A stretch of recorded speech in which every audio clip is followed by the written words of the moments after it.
That computer's picking it up, but it's, boy, that ain't very good quality.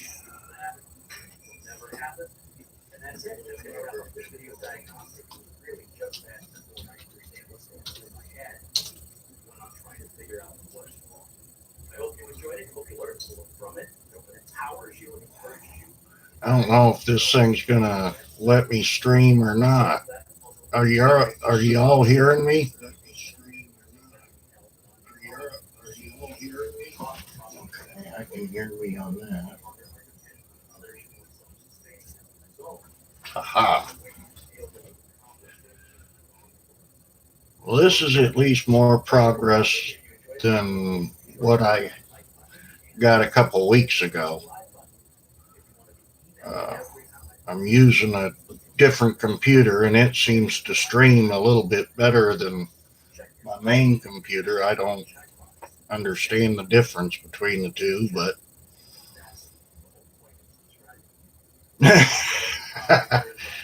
yeah, I figured you'd like that, Contal.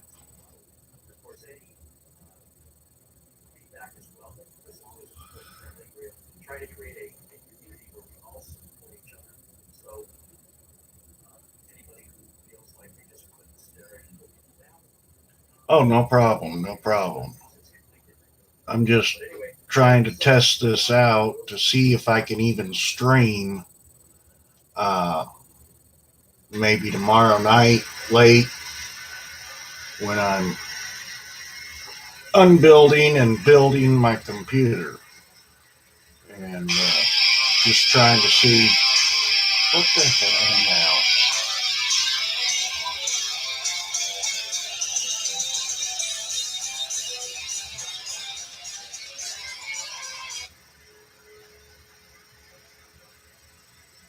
Oh, imagine that.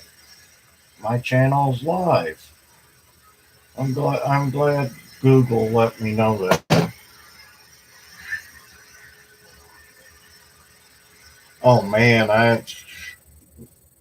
my speed out here, supposedly they're gonna redo all the lines in Greene County where I live, but that's a process that could take 4 or 5 years at least. And hell, I pay $100 a month for up to 15 megabytes per second, and usually I'm lucky if I can get 3. And I'm waiting to see if my electric co-op is going to run high-speed lines for internet, because in Mississippi they used to not be able to do it, but they just this year passed a law saying electric co-ops could now become internet providers also. So, oh hell, I don't know about that. I'm just testing right now, Garth. Like I say, I want to get a try to figure out how the quality is before. Let me try something here.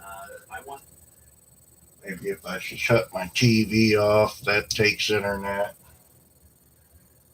Maybe the stream will improve. I don't know. We'll see what happens.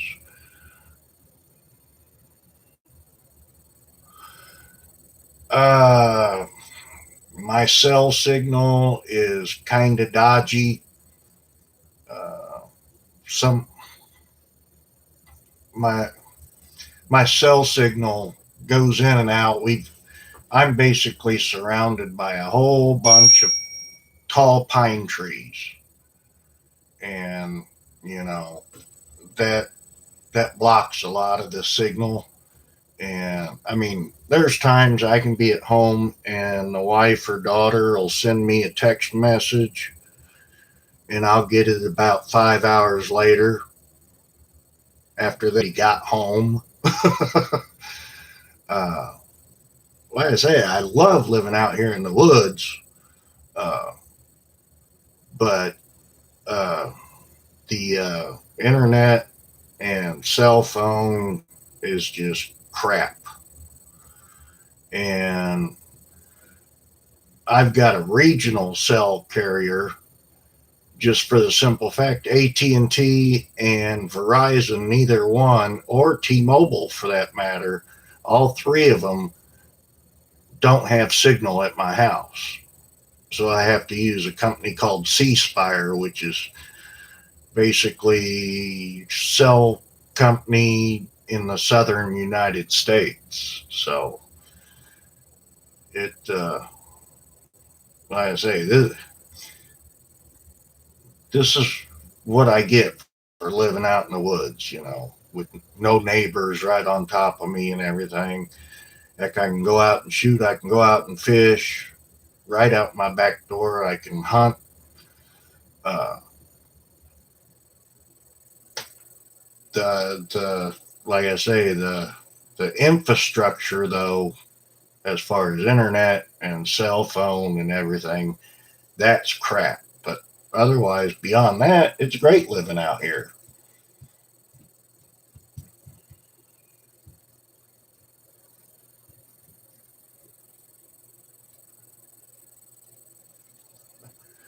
Well, don't let me get too animated like Steve, okay? I don't want to be slinging my arms around. And, uh,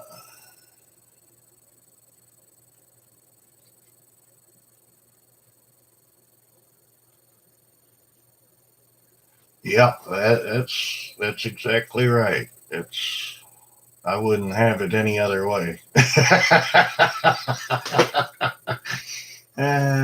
No stir fry for me. Okay, I can live with that at least for today. You know how that goes. Right now, I've got leftover chili from yesterday that I'm thinking about warming up, but uh, and then let's see, not tonight because my wife works today. She'll get home about 7:30 our time tonight, and then we're supposed to open presents.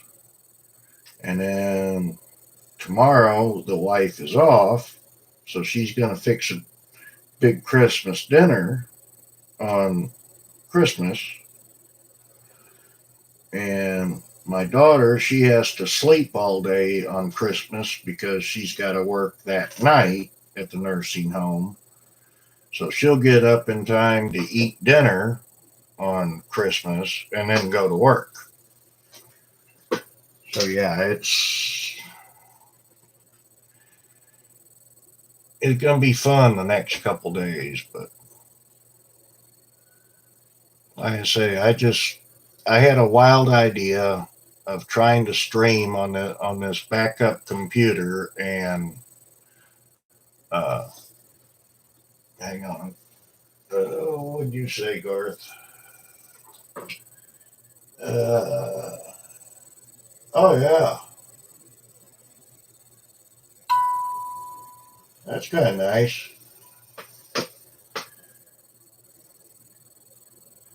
Oh yeah, she enjoys her job. I keep trying to push her to go to school for nursing. She's a certified nurse aide right now at the nursing home, and she's got a really good work ethic. She does her job excellently. Uh, they don't have any complaints with her. She doesn't call in sick or anything like that. I think she's taken one day off sick in a year and a half. And I keep trying to get her to go to nursing school because I think she'd be good at it. But she always says it's not something that she really wants to do. So it's one of them things where I'm trying to figure out what she really wants to do. But yeah, this is my little domain, I guess you could say. I've got this computer that I'm streaming on here right now. And then this is my main gaming computer here. And you can see the computer over there. And then my big screen TV over there. So yeah, my uh, fortress of solitude, as Superman would call it. Well, like I say, I just got a wild hair.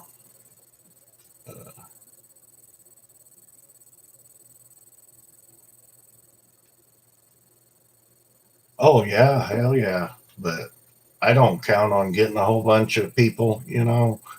Uh, I'm just doing this for something to do. I mean, I'm not planning on making money off of it. Uh, it'll be much nicer if I get better internet and can maybe stream during the day. I mean, hell, this is 4 o'clock in the morning, 4:20 in the morning, and I'm sitting here trying to live stream because the internet's halfway decent at this hour. I mean, let's see. Let's see what a speed test tells me. Wow, I'm getting 7 megabits per second download. That's impressive.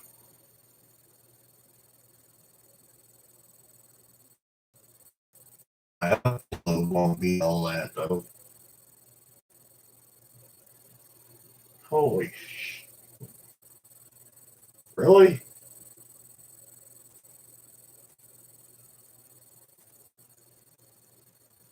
0.67 megabytes upload. That's just sad. That's sad. Oh wow, 5? Woo! That's scary. I've got 5 people watching me now.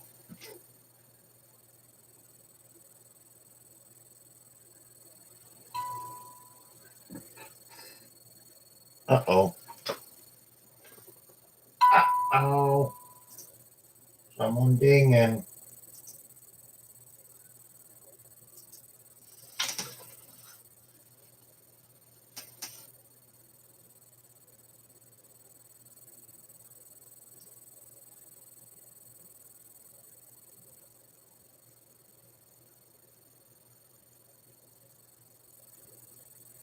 Huh.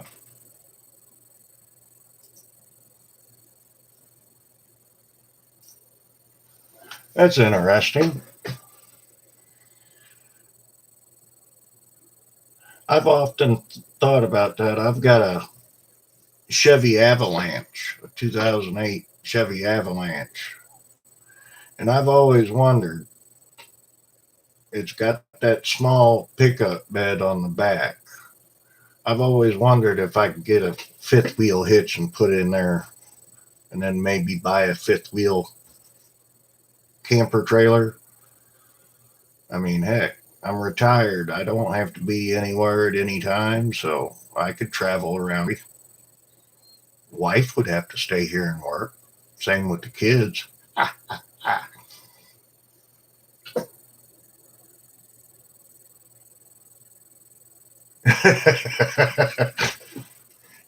Popo got him. Hang on just a second here.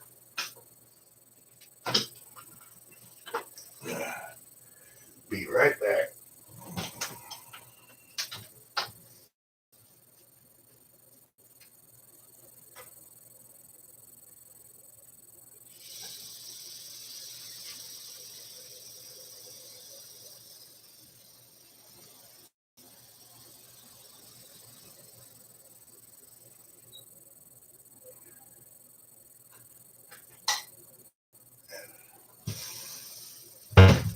Dang it.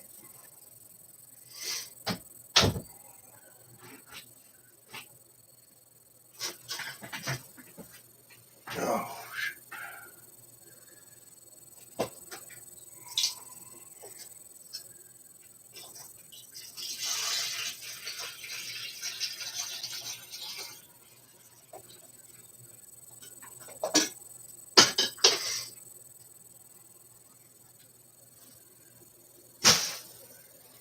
uh,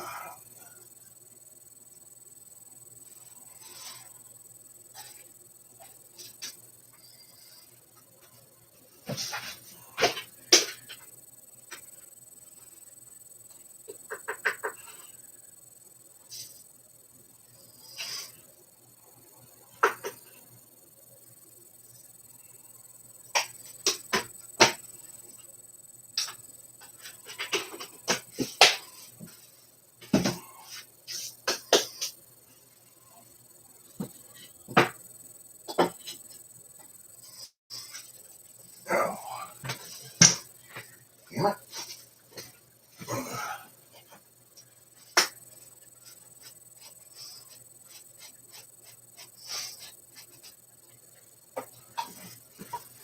All right, I'm back.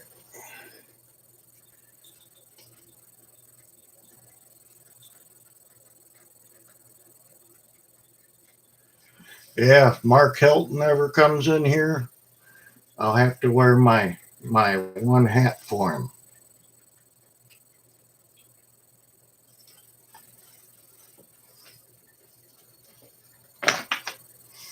He'd appreciate that.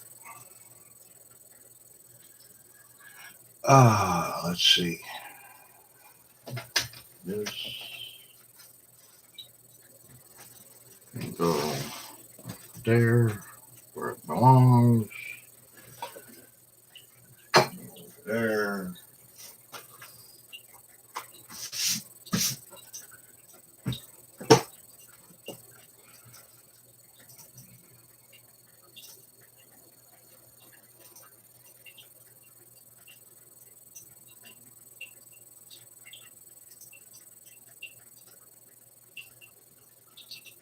Huh?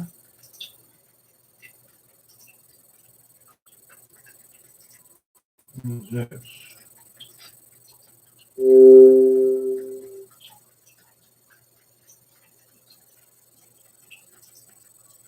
I didn't order nothing.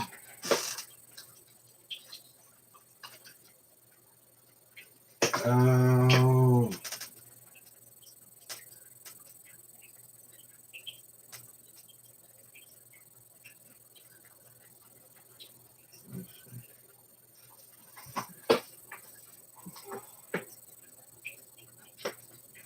okay.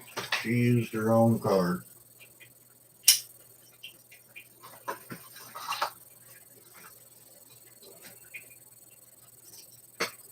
I can live with that.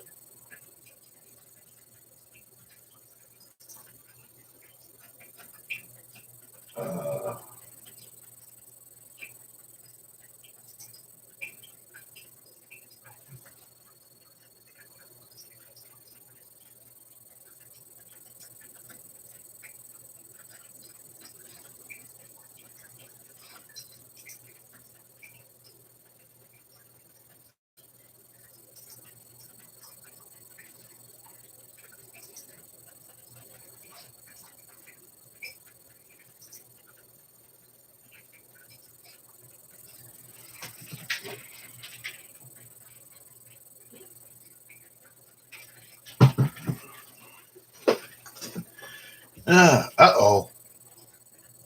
Grog Vaughn, what do you know? Nice to see you.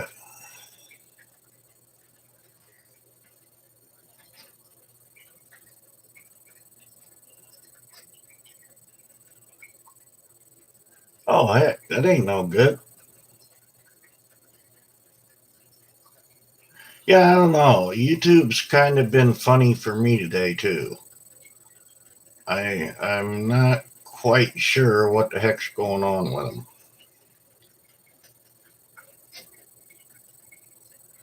Got all kinds of people sneaking in here, trying to. I'm trying to learn all this stuff. It's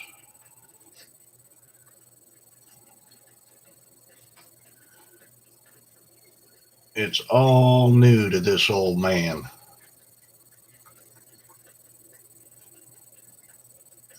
So I take it you're off work, Contal? You ain't driving in?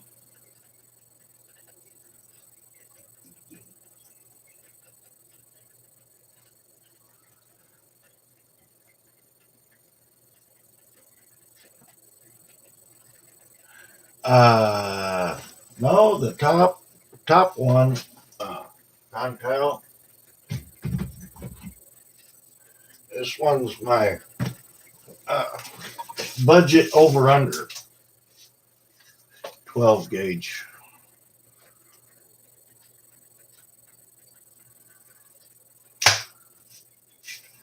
And then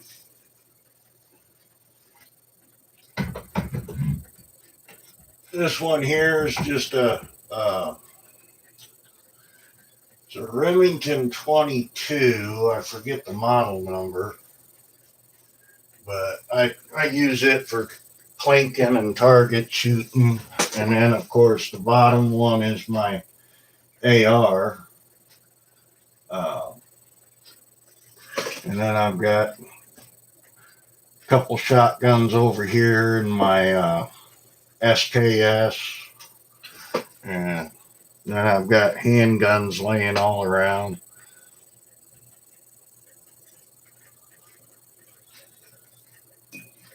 I mean, my everyday carry is in its holster here on the desk. Uh,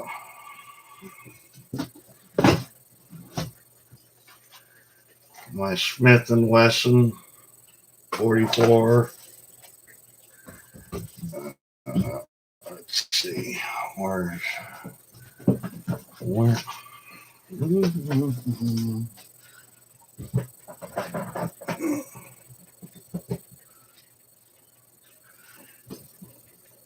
Damn, what the hell am I doing with everything? Here, a little 22 revolver single action. And then this one here is my baby.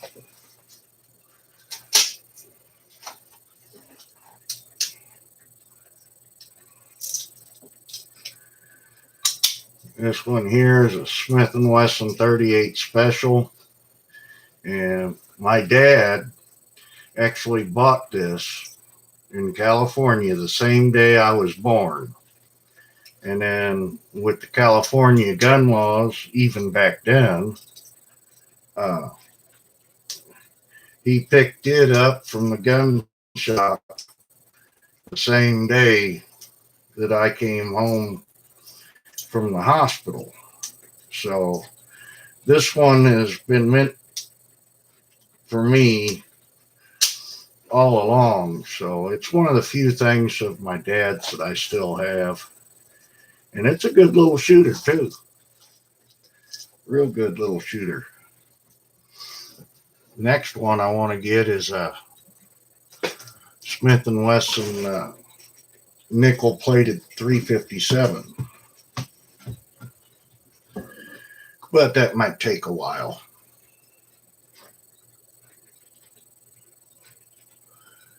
Yeah, yeah, it's a nice, real nice. The bluing's not worn off. I've taken real good care of it ever since my dad passed away. He passed away when I was 19 years old. So, good Lord, I've had it now, what, 30, going on 33 years I've had it. So, no, 34. Shit, 34 years. Duh. I'm 53. Oh, oh, that would be nice. 4-inch barrel. Yeah, that's what that 38 is, but I don't know. I haven't decided if I wanted to go with a 4-inch on a 357 or maybe go to the 2-inch snub nose and maybe carry that sometimes. But you know how that goes. I can't decide on it. But like when I got my 44, I knew I was going with the 6-inch barrel on that one. Uh, I mean, that was a no-brainer. Let's see. Wow, I've been live for 27 minutes. Woo! Oh, it is. It kicks like a mule, let me tell you. Yeah, 2-inch barrel with a 357. That's got some kick to it. Like I say, the guy lives right around the corner from me, owns that gun shop. So I get to go up there and play around sometimes. Hell, he's got a couple fully auto ARs and whatnot that you can rent. It's fun, but you go through a lot of ammo really, really fast. And you know how that goes with 223 5.56. It gets expensive real quick.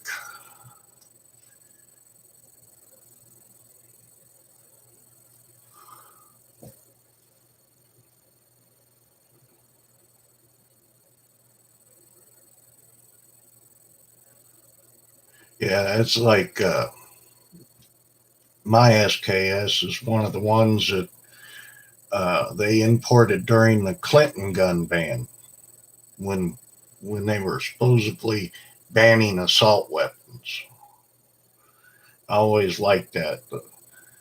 The way they imported my SKS is they had to take the bayonet lug off of it.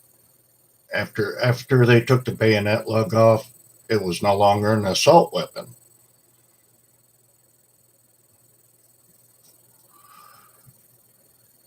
With this SKS,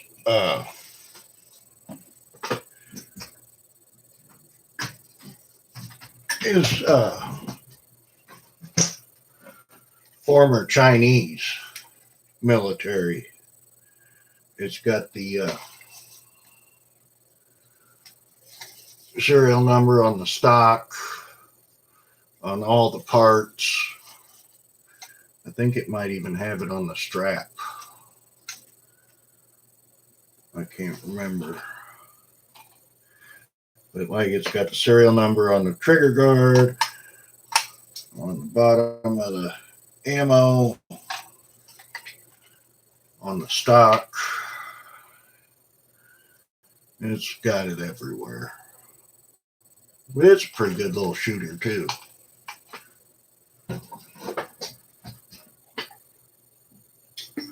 That's just like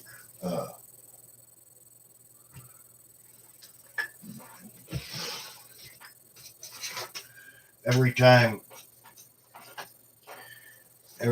Steve does one of these shooting videos and whatnot, and people start talking about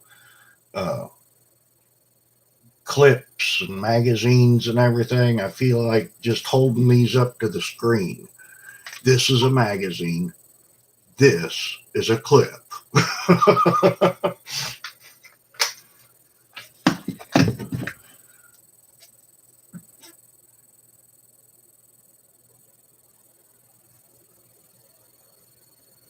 Holy smokes. 189 Canadian? Damn.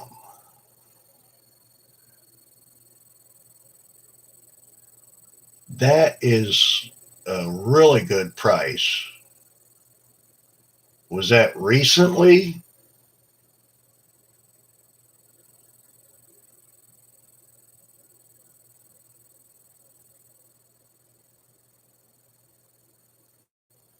Damn. I know down here, SKSs and whatnot are getting expensive.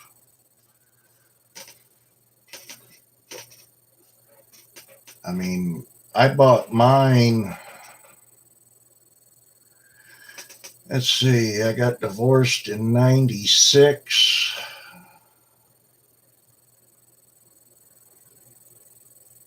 So I probably bought it in either late 95 or early 96. And I think I paid two something for it. It wasn't all that much. I think it was like 225 or 240 or something like that. Uh, it was reasonable then, but 189 Canadian. That is that's a good price.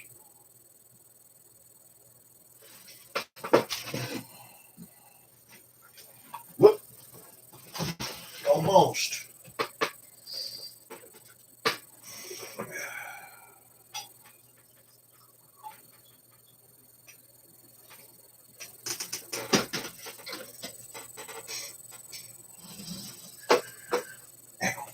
I have to have my coffee if I'm doing coffee with Mr.B.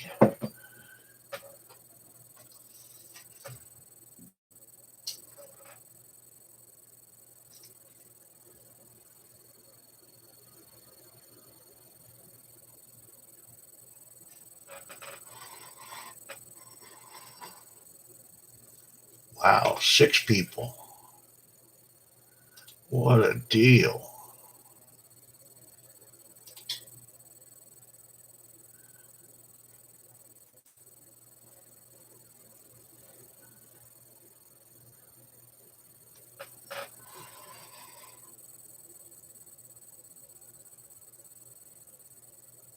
Yeah, yeah. I think you know what my opinion on that Trudeau guy is. I tell you what, just like all these fools here in the U.S. complaining about assault weapons and everything, and if they knew actually how many assault rifles was in the hands of civilians, their head would explode. I mean, if gun owners are such a problem, I mean, you'd really know it. There'd be shootings all over the place constantly. Stupid idiots. Yeah, yeah. Your Australia deal, that was terrible. I seen a lot of the pictures of them destroying all those rifles and everything, and just made me cry. I mean, all those weapons, all that history and everything, it just ain't right.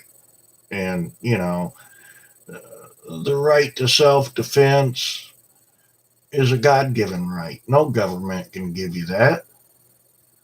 I mean, that's supposedly what our Constitution guarantees. It doesn't grant any rights. It guarantees your inalienable God-given rights. And yet, they say, "Oh, we want to ban them. We want to ban it." You can't. It, yeah.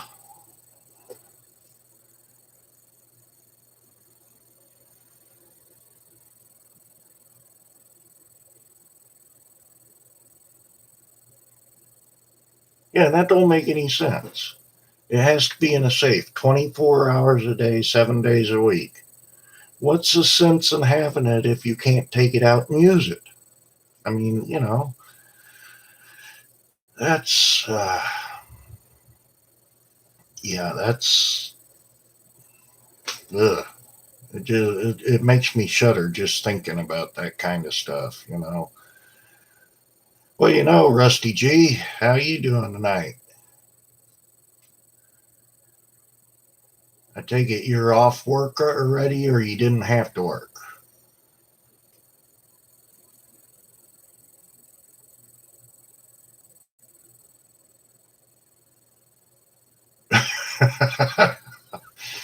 They're going after everything, ain't they?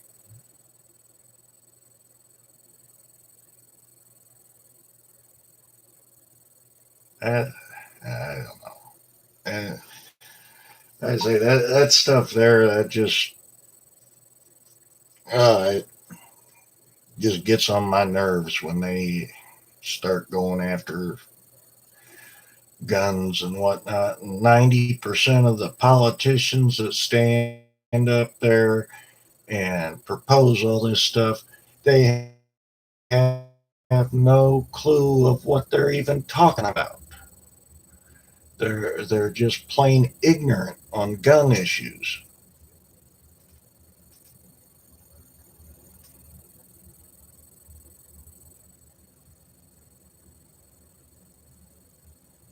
That's retarded. Pin them to 10 rounds and SKS pinned to 5 rounds. Give me a break. Hell, SKS only holds what, 10? Let's see.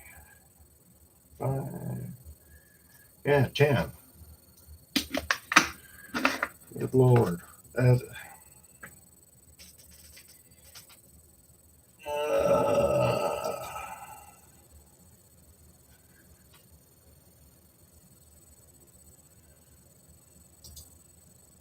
uh, let's see here. Uh,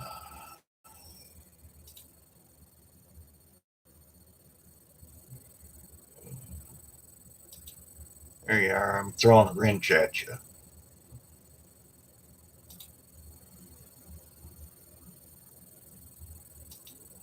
Throwing a wrench at you.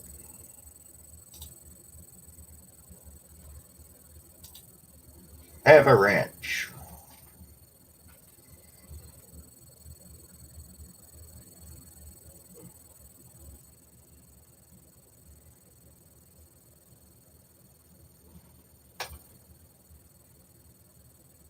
Yeah, I was born and raised in California, uh, Rusty, down in Southern California.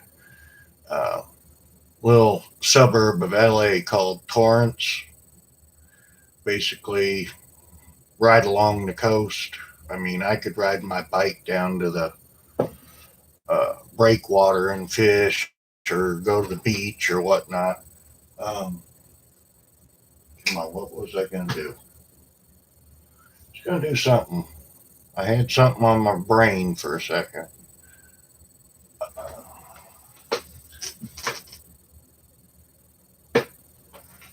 Um, I think uh,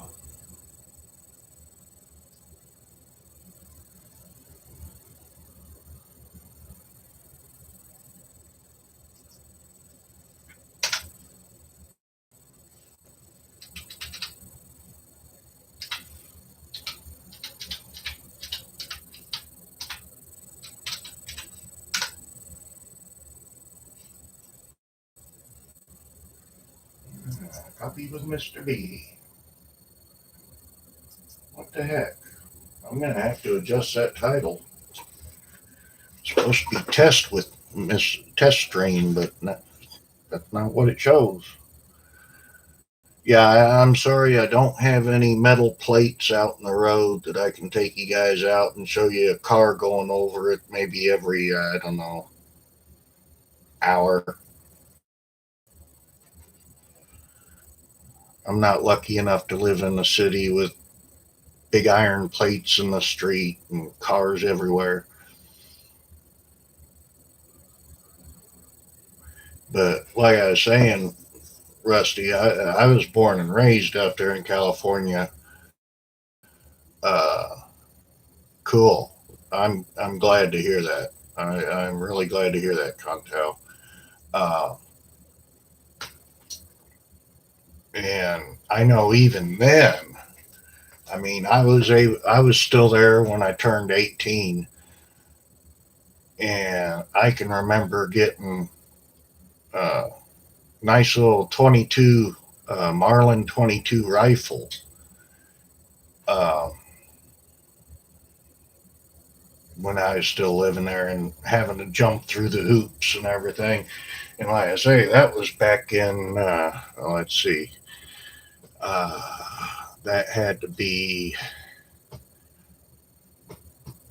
probably August or September of 1985. No, 84. 84. I graduated in 84. I was 17 when I graduated, and in August I had turned 18, and that's when I went and bought my rifle. So, yeah, I would say late 84, and even the gun laws then were bad. Uh, and then I lived in the state of Illinois uh, for 20 years before moving down here to Mississippi. And I don't know whatever happened to my FOID card. I did have it in my checkbook, but it since disappeared from there. But in Illinois, you have to have a firearms owner identification card with your picture on it that was issued to you by the Illinois State Police. I mean, by law, you were not able to pick up a gun in Illinois unless you had a FOID card. You could not buy any ammunition in Illinois without showing your FOID card. Uh, Yet you could go right across the river into Missouri and buy ammo, or even firearms. Of course, they had to be sent to an FFL in Illinois, but uh, Illinois is terrible when it comes to gun laws. Uh,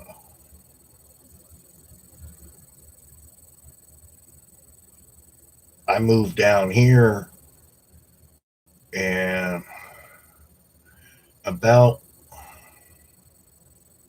right about the same time I moved down here, they went to being an open carry, constitutional open carry state. And women could carry in their purse without a permit.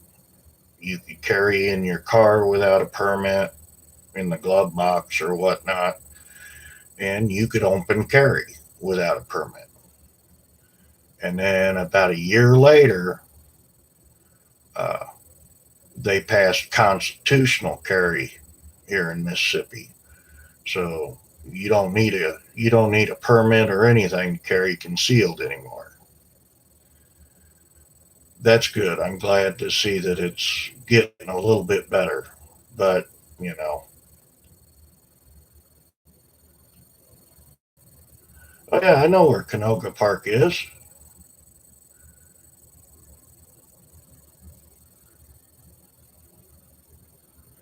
I mean, like I say, I grew up in Torrance. So yeah, I know exactly where Canoga Park is. As soon as I could, I got the hell out of California. I joined the army and got out of there.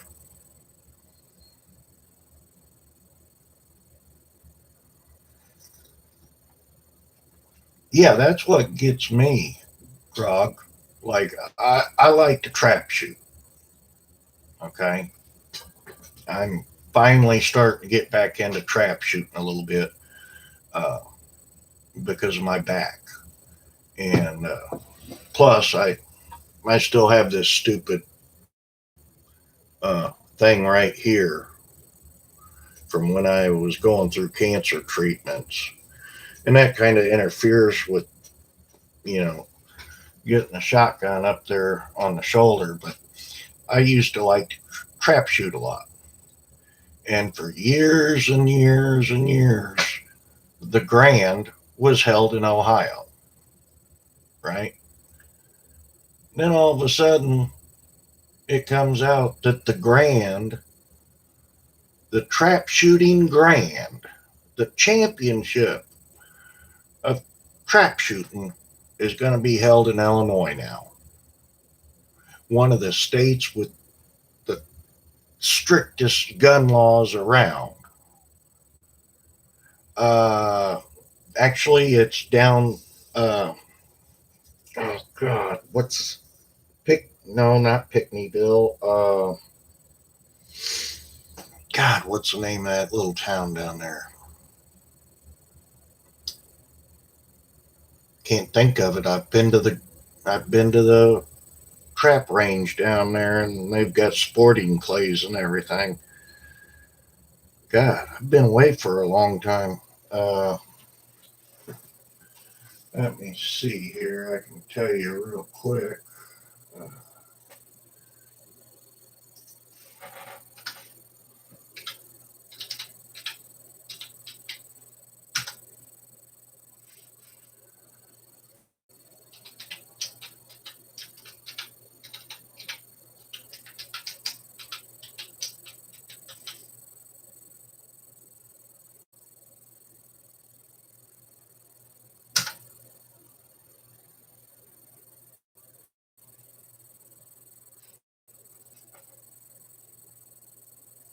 yeah, Sparta, Illinois.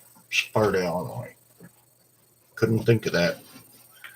But yeah, they moved the Grand from Ohio down to Sparta, Illinois. And the anti gun state of Illinois built this huge shooting complex. I mean, the trap fields go on for about a mile. You know, they've got two sporting clay courses. Uh, they've got a couple cowboy shooting areas and all kinds of stuff. I mean, they even put in a campground. The funniest thing about it was when you'd go out there, there wasn't a tree in sight.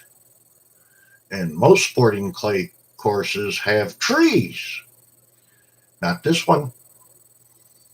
And I don't think they ever planted any trees out there. So who the hell wants to go out there in the summer in a camper with absolutely no shade around? The state of Illinois has no clue of what they're actually doing.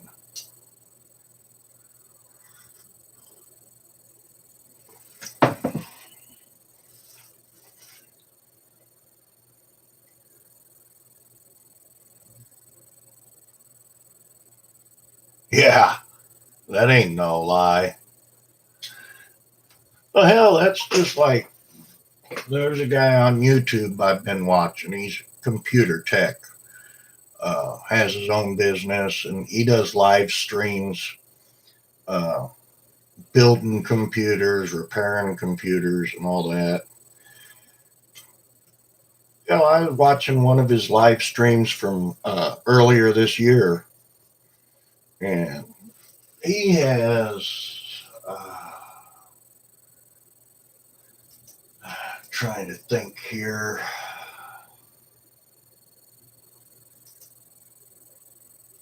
This guy has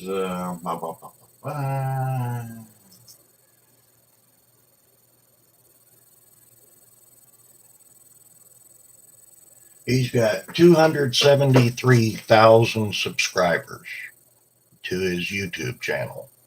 And like I say, he does computers. That's all he does. Doesn't do much anything else. And I think it was earlier this year, he was having trouble with a couple trolls. And he banned them. And next thing you know, his Twitter got hacked. And this is all going on while he's live streaming.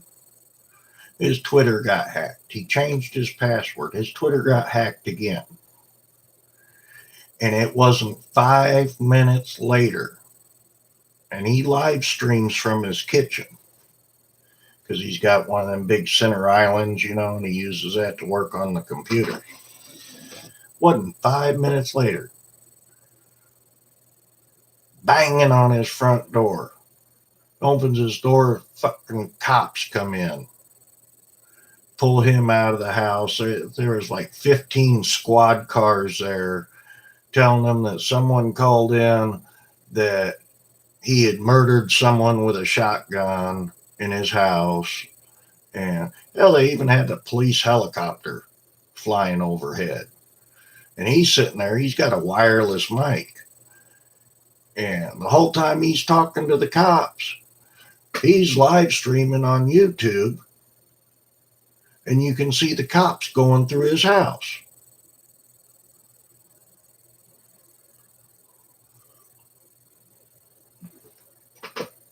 Yeah, it was I was amazed at how well he handled it. I mean, he was trying to tell him, it's a prank. I'm live streaming on YouTube, all this stuff. You could tell he was emotional about it, and he wasn't being the nicest, but he wasn't cussing. And two different cops that he talked to were just flat out rude to him.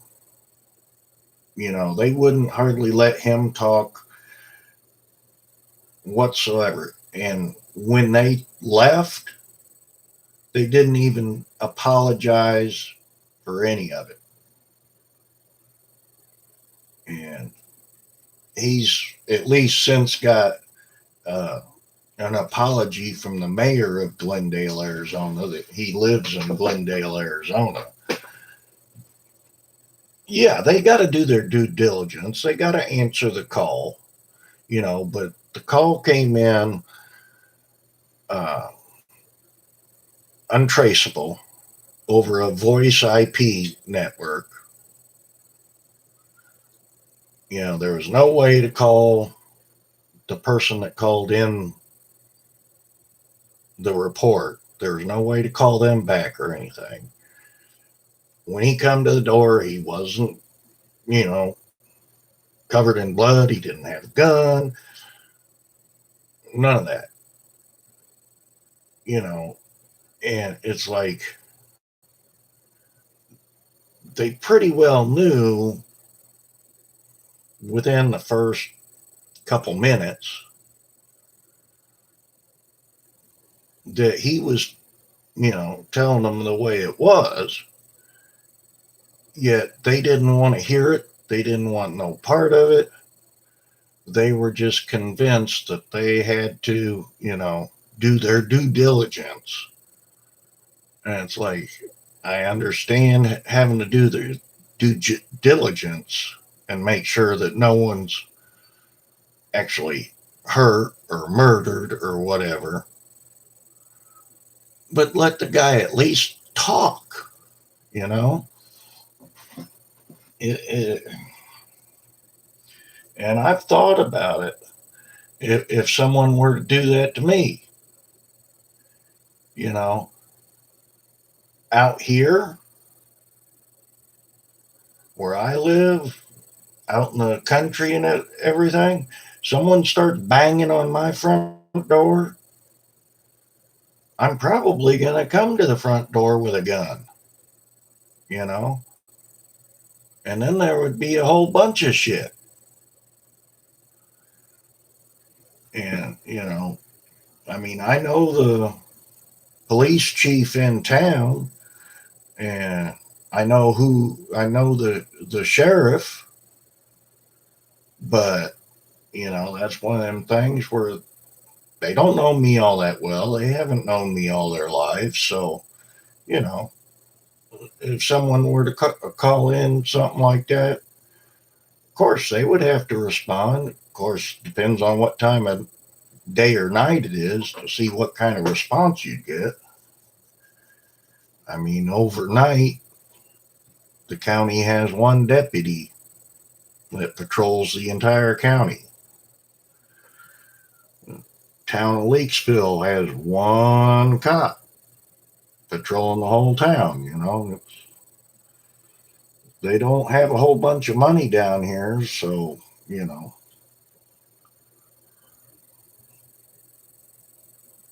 But there again, they don't really need all the law enforcement because down here, most people are armed. And the way our gun laws are set up, we don't have to worry about letting them get inside our house before we shoot them. You know, legally speaking, if they're on our property, we can shoot. If they're trying to break into our vehicle, we can shoot, let alone the house or anything. I mean,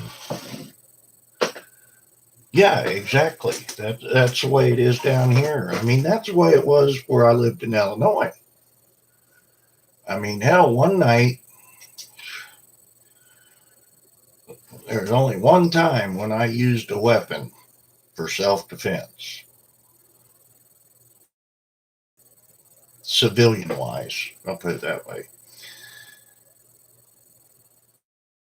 Um, this was probably, let's see, me and my wife's been married for 22 years, so this probably happened about 18 years ago.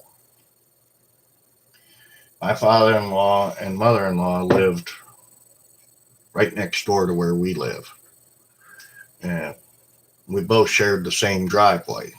Our house was here, the road was here, and the driveway come past our house and then on up to the in-laws. My father-in-law was regional truck driver at the time, so no one was home up at the in-laws except for my mother-in-law. And I was sitting there in my house playing around on the computer. It was probably about 2 o'clock in the morning, something like that. And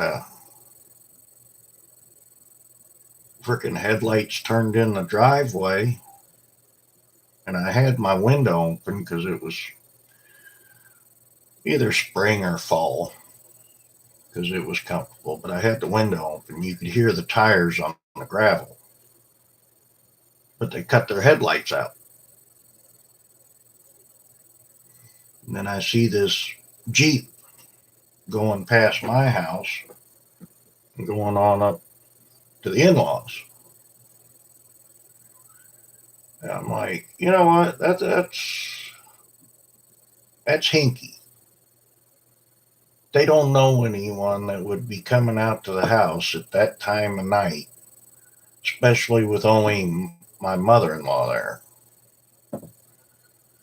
So I immediately grabbed my 45. I went out the door. I got out in my driveway. I fired one shot into the air. And this guy was getting out of the Jeep up at my in-laws. One round in the air. Next thing you know, he's in the Jeep turning around. Well, actually, no. I take that back. He backed all the way down the driveway. And then he made the stupid move of actually pulling in my driveway to try to turn around and go out. He changed his mind when I met him in the driveway with my 45 aimed right at him through the windshield. Of course, by this time, the wife was on the phone with 911, 40 minutes. Because there again, in the county we lived in, being rural, we had one deputy on duty at night. And I lived in the very northwest corner of the county. So I sat there and I held that guy till the cop showed up. And of course, they cuffed and stuffed him and all this because it turns out the Jeep was stolen, right? Next day, my wife was at work. She managed the truck stop uptown. And Illinois State Police come in there to interview her to see what she knew and everything. And, she basically filled them in on what happened. And when I come home that afternoon, evening, she's like, yeah, Illinois State Police come by my work today and was interviewing me about that guy last night. And I'm like, why? What's going on? And she's like, well, from what they said, this guy was up in Effingham and he killed an old man in his house and then stole that Jeep that he was in. And they don't even know why he was in this area and everything. But like the day before, this guy had killed some dude. And I was very happy that I had firearms and everything. It, like I say, that's the only time I had to use a firearm in self-defense as a civilian. And all I had to do was shoot one shot in the air, and that basically took care of the problem. But it's like, you live out in the middle of the boonies, well off the beaten path, and something like that still happens. It it makes you think. Nah, I don't know nothing about that. I just was doing what I felt was right. I mean, I knew my mother-in-law was up there alone. I mean, now with my ex-mother-in-law, I would have let the guy kill her. And my ex-wife.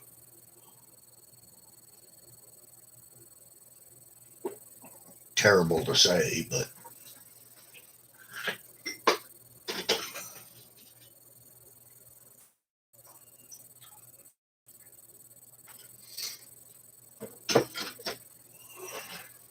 well, this is good though. I'm glad this seems to be working. Now, tonight, when I go to change out all my computer stuff, I can stream it, show the process of totally disassembling my current case and taking all the parts out of it and everything, and then reassembling everything in my new case. This will be the third case that I've had this computer equipment in. Well, be the third case for the motherboard. Power supply I replaced last year. Video card I replaced a year and a half ago for a better video card.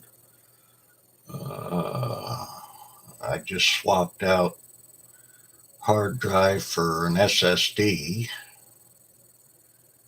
and I've got new RAM. So yeah, third case for the motherboard and processor. So it'll be fun. I might even have a few beers.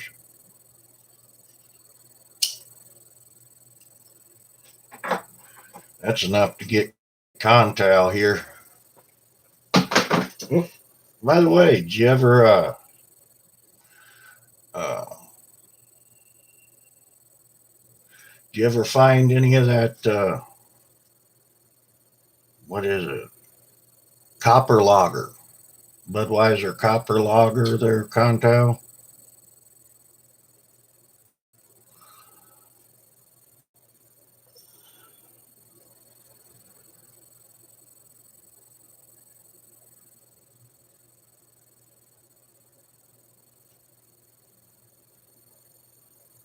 What, a video editing app, Rob?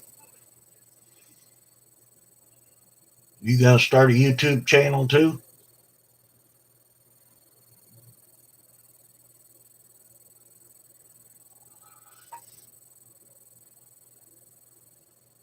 Oh, Budweiser's good now. But then again, I'm, you know, I'm partial to Budweiser. My parents were originally from St. Louis.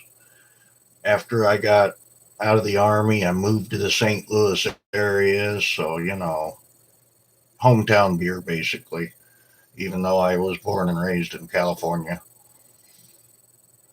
St. Louis Cardinals are my hometown baseball team. Can't stand the Dodgers. What's blasphemy? Oh, Grog saying he can't do Budweiser?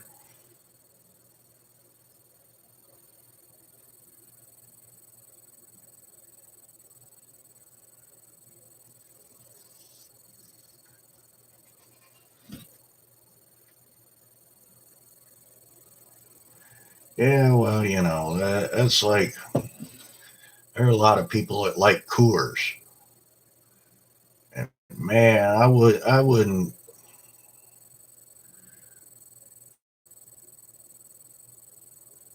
give you anything for a Coors.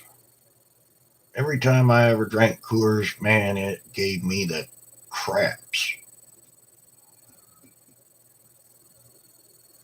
Oh, yeah, good old Augie.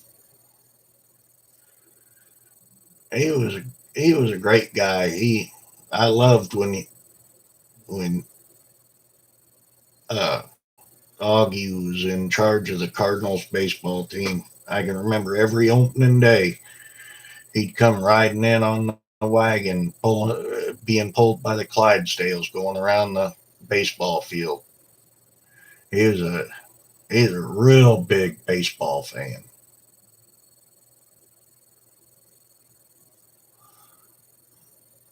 Too bad that you know his relatives were not as loyal to the Budweiser brand and Anheuser-Busch as what Augie was. They sold that company down the river.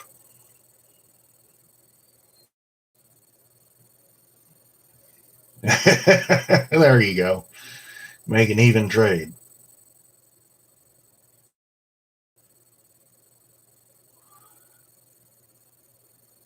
Blondes, brunettes, and redheads. Okay, yeah, bring them on, Contel. As long as they ain't 400 pounds each. Did I say that? I shame, should I? Oh well. I never claimed to be politically correct. Political correctness is going to be the downfall of our countries, both the U.S. and Canada. Hey, there he is. There's Stasi.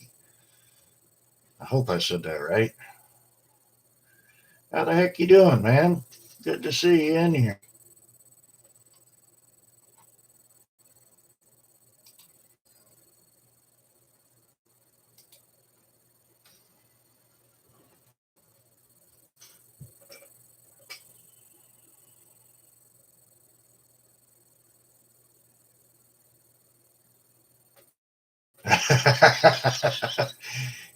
Yeah, I know that feeling. I've been married to my second wife for 22 years now.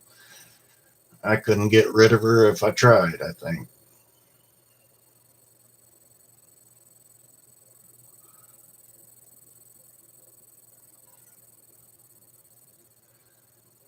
It's like my wife will come home from work or come home from shopping and ask me, "Did you miss me?" I'm like, "How the hell can I miss you if you won't go away?"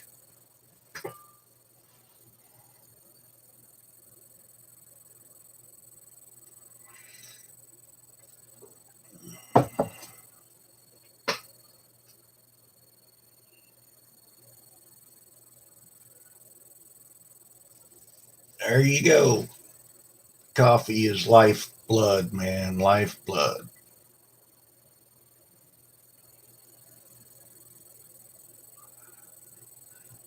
Yeah, like I say, I don't know.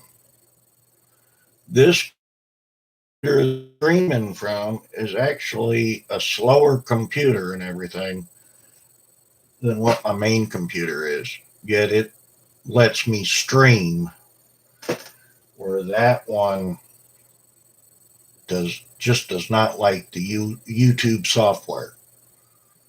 The camera looks good when I do zoom on that computer.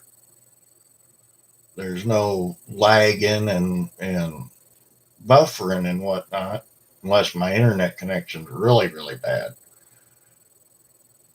But just for shits and giggles, I put this camera on this computer, and hell, it seems to do a good job. I know the feeling, grog, caffeine, and nicotine.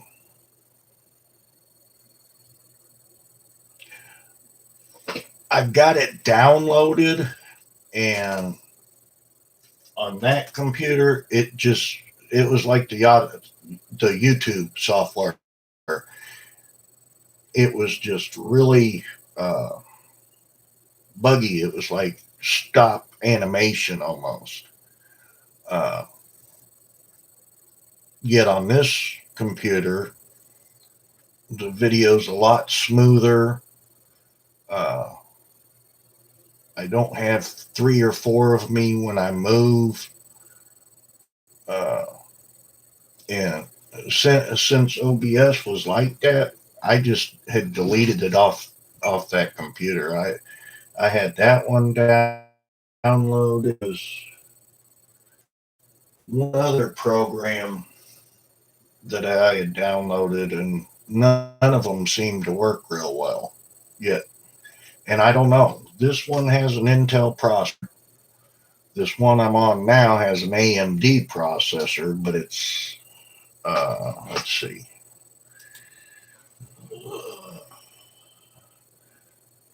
the AMD is only a A8-6410. So I mean, the processor, and it's got a HP motherboard. Uh, so the motherboard and everything isn't all that great, and I don't have a video card in it. It's running the onboard video. So like I say, in that one, my main computer, it's hardwired to the modem. This HP that my wife bought used connected to the modem through the Wi-Fi, and like I say, I don't know what the big difference is between the two, but this one seems to stream a lot smoother. Uh, and I don't know if it's because I don't have a whole bunch on this computer because I rarely use it. But I figured the main reason I tried this one is later tonight I planned on trying to stream or at least do some video because I'll be unboxing my new computer case and uh,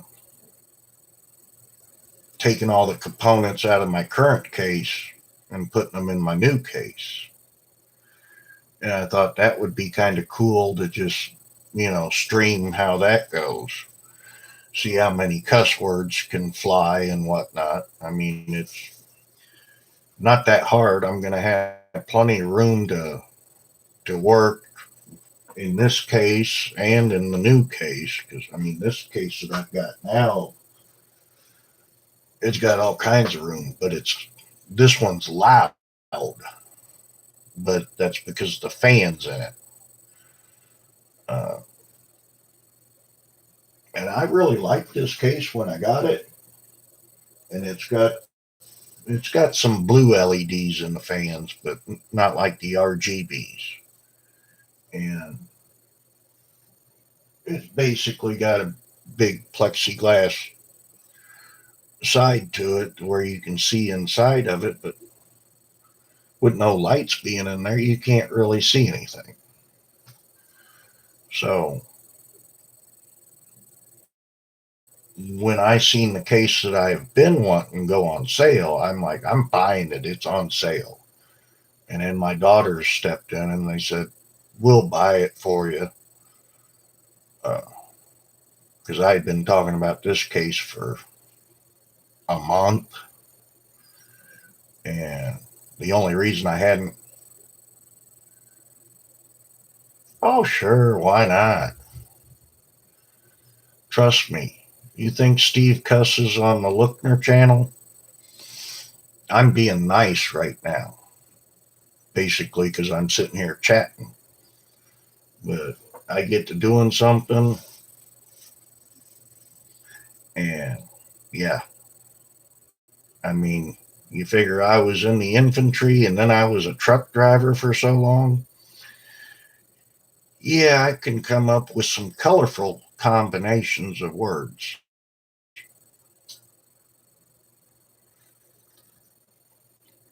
Both my daughters tell me that I have a rare talent for stringing together cuss words, and it just seems to come out just perfectly, and it's like it's normal. I think they're full of shit, but. Uh-oh, gotta be good. Miss Creek. Uh,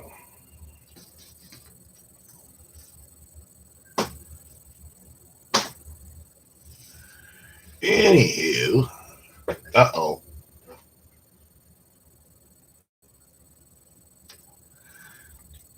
She's laughing at the old man.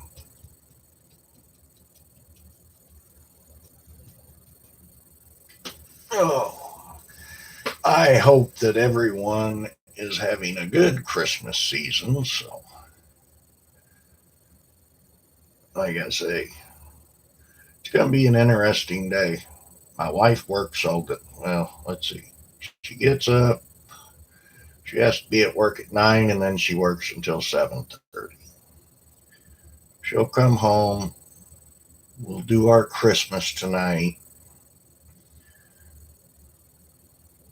which for her, for the wife, she'll be up way past her bedtime because hell, by usually by 9 o'clock she's in bed. Uh, wow, seven people, cool. But so that'll be interesting. And like I say, my daughter, she'll have to be sleeping all day tomorrow so she can get up, have Christmas dinner, and then go to work. So yeah, it's gonna be an interesting day, especially if I don't get any sleep this afternoon. Who knows what'll happen on that? I wish my oldest daughter would find another damn job.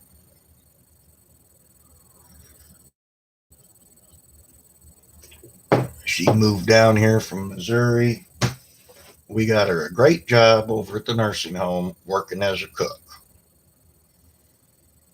My oldest daughter, is 29 years old. 29. Has two kids. When she come down here, she left them with her future ex-husband and his girlfriend. Why she did that, I'll never know. But anyways, she came down here because she was losing her trailer that her mom had bought her up there.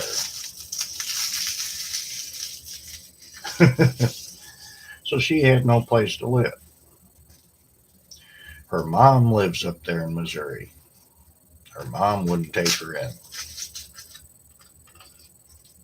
Stupid me, I'm like, I can't let my oldest daughter be homeless. Went up there, got her, brought her down here. Like I say, within 2 weeks, we had her a good job as a cook up at the nursing home. She worked the opposite days of my wife. My wife works as a cook at the nursing home. My daughter works as a CNA at the nursing home.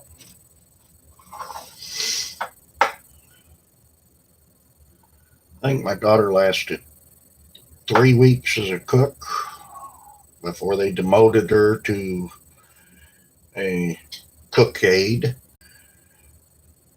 Anyway, she lasted at that job for maybe 2 weeks before she got her ass fired. 29 years old. Can't keep a job.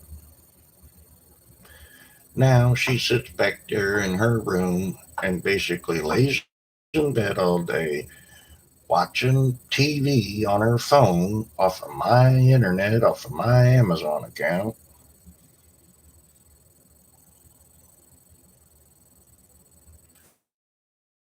I don't know what's wrong with her.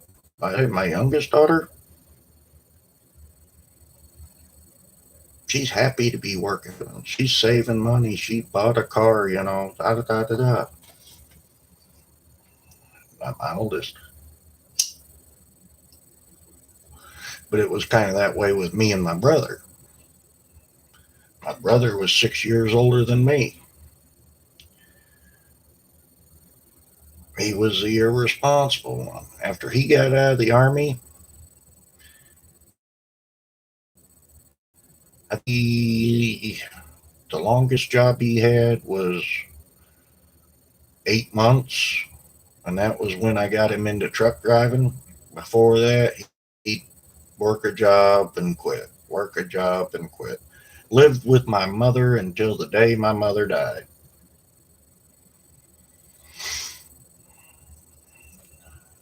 Yeah, I've thought about that, but I only do it to keep the peace and keep her out of my hair most of the time. I'm I'm old school, I guess you can say, and I'm a loner, I guess you can say. Uh, I've always been the independent. After I got out of the army, I started driving trucks over the road, cross country, spending all that time by myself. I'm a very independent type person, so I can't have someone right next to me all the damn time.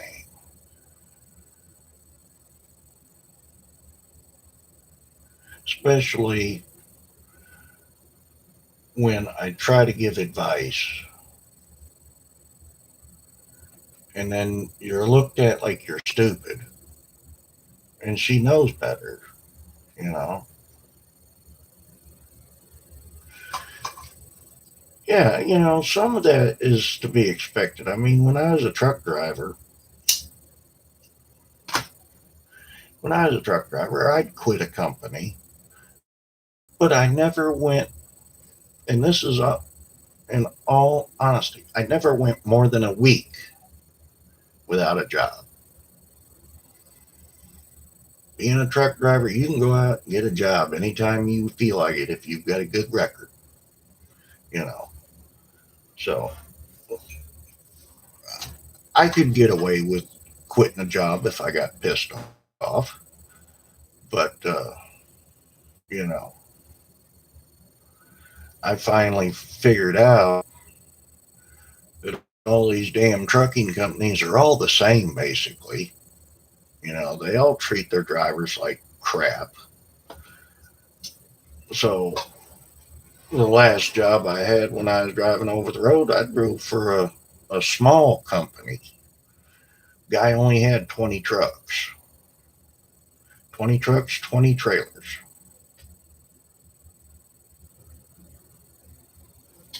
There you go.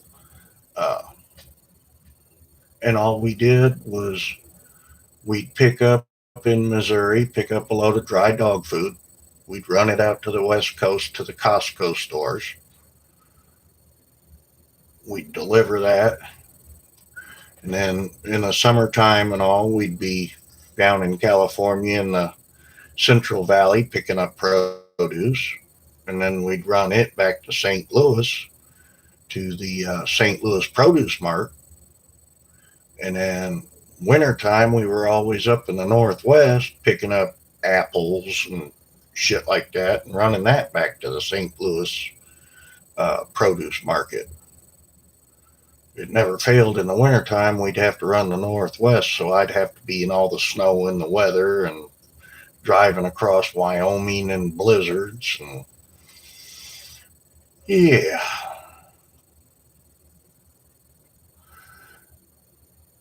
well, see, that was the nice thing back then about truck driving is I really didn't have to deal with bosses much. I'd call in every day, talk to the dispatcher, well, no, where I was, what I was doing, whether I was on time or so. And if I didn't break down, I wouldn't even talk to him anymore for the rest of the day. And shit, that last guy I worked for, man, he was great to work for. He paid me 25% of everything the truck grossed. You know, he would give us all the cash we would need for fuel for the entire trip. So we didn't have to use credit card for fuel. That way we could play with our logbooks. We could show fueling at a different spot on a different day if we were short on hours or so. I mean, it was nothing for me to run minimum 2 logbooks, but more often than not 3. And every time that I come back to St. Louis, when I'd leave out, my logbook showed I just came off a 7-day vacation. So I had a fresh 70 hours to run. But, I mean, it was a good living, you know. Then I finally went local after I got divorced and had a couple different local jobs before I got on at the post office. And hell, I loved the post office. Last couple years I was there, all I did was drive the yard mule around. Just put trailers in the docks and took them out of the docks. I didn't have to do shit.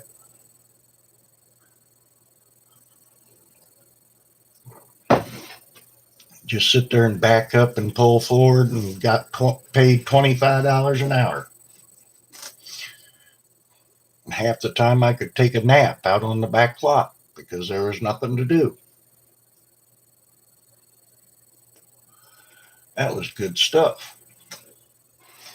Had it not been for this stupid failed back surgery, I'd still be there doing the same thing for even more money. Oh, yeah. And I always drove at night. Always. That way you don't have to deal with a lot of the traffic and idiots on the road. You only had to deal with all the other idiots that were out there driving trucks.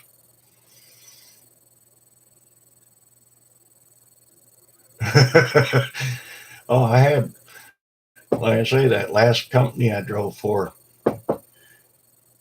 that guy took good care of us.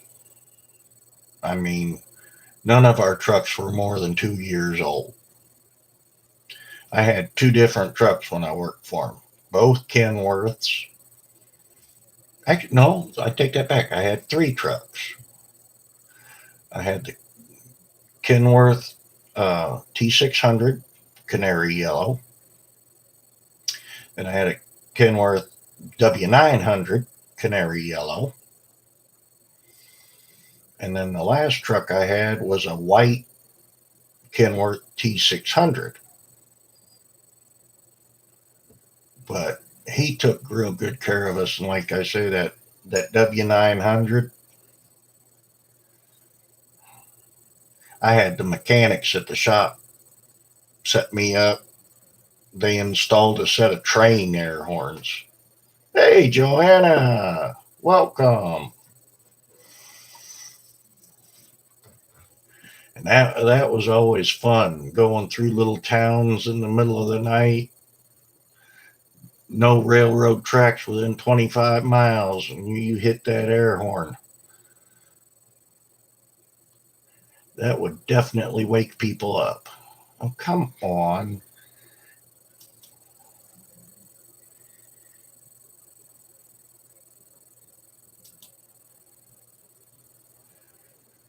But yeah, that was fun. And like I say, I miss truck driving. I miss going to work. I've been well, come July of this year, I'll have not worked for 10 years, and it drives me batty. It really does. This is where I spend most of my time, playing on computers and watching TV.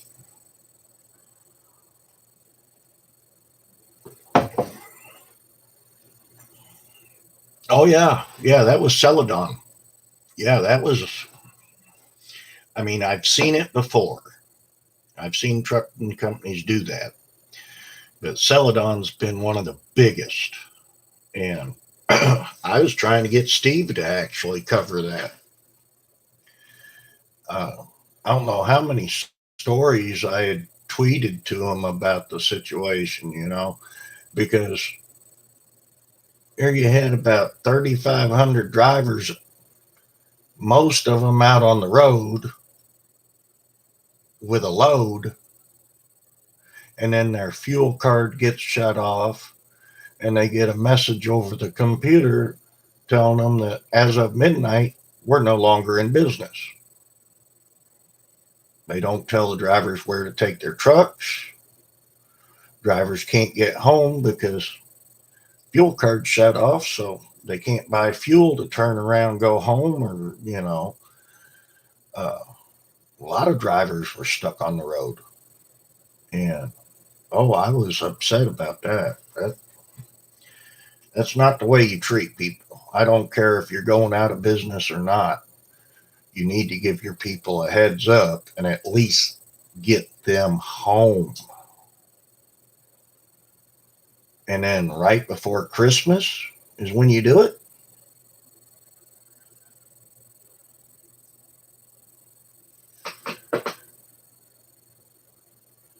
Travel company Cook. I don't think I'm familiar with that one.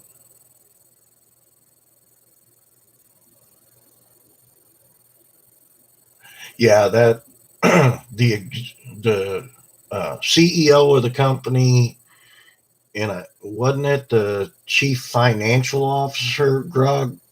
They're both indicted. They'll probably end up going to jail over it.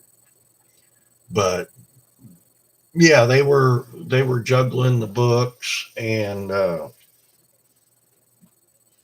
telling all their stockholders inflated numbers and everything to get people to invest more money in the company. Uh, yeah, Yeah, a lot of, and they were a big hauler for the auto industry. Celadon pulled a lot of trailers of car parts. Thomas Cook Travel Agency. I don't know about that one. But yeah, Celadon, they were a big auto supplier, and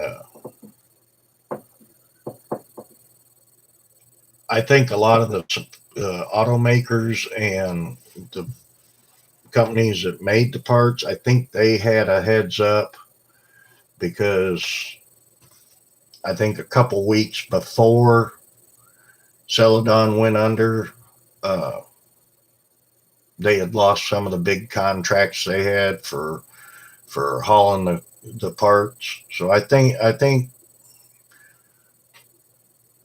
the automakers were kind of in the know on that because the way them automakers work. Uh, I had worked for a company for a while. We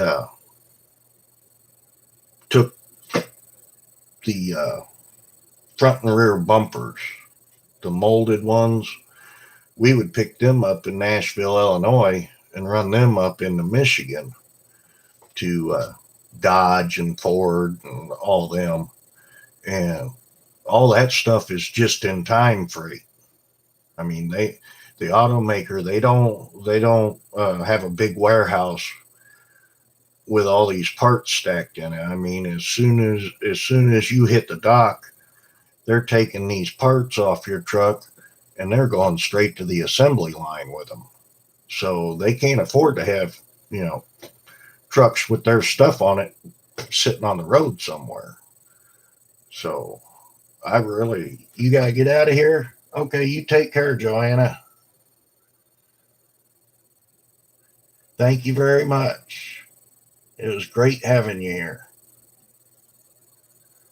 Uh, but like I say, I think the automakers had a heads up because they had a plan in place.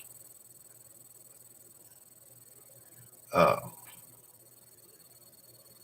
but yeah, the drivers and even the office people that work for Celadon, they all got a raw deal on that. Yeah, that's just like I had put out there at the time that if there was any of them Celadon drivers near me uh, that needed a ride somewhere, that I could at least pick them up and take them to a bus station or an airport or something, you know, and because I mean I've been out there. I understand what it's like to not know if you're gonna get home or not. Thankfully, I was never in uh, that kind of position where the company just folded up out from under me. But I mean, there was there were times.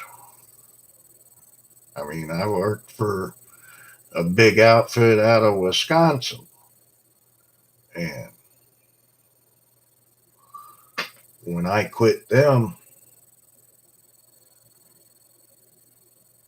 that was an interesting deal. I had to fight with them over where I was going to leave their truck because I'm like, I live in Springfield, Missouri. I am not bringing this truck all the way back up to Wisconsin and then being up there without a car or anything to come home. I ain't doing it. Ended up leaving that truck in Joplin at the truck stop. They had another, they had a team coming through, and one of the team drivers picked up the truck and took it on. But that was a bad deal. And what's funny about it is the company that I was going to work for is the company I quit to go to that one company. And their yard was just down the street from the truck stop. So I took my truck over there, got my new truck, transferred all my stuff into my new truck, took the truck back down to Petro. One of the other drivers came, picked me up, took me back to the terminal. I figured that was the least that company owed me after lying to me so bad they could at least give me a ride to my new job.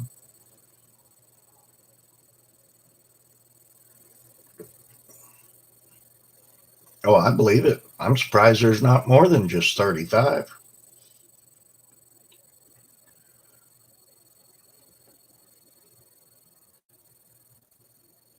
I really am surprised that there's only 35 still out there.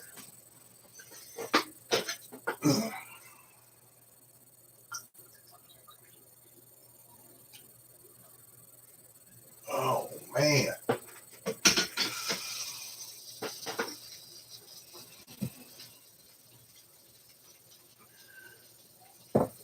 Yeah, that's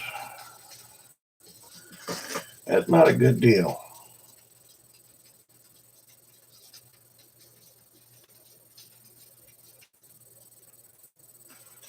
Let's see. I haven't even checked recently what's going on.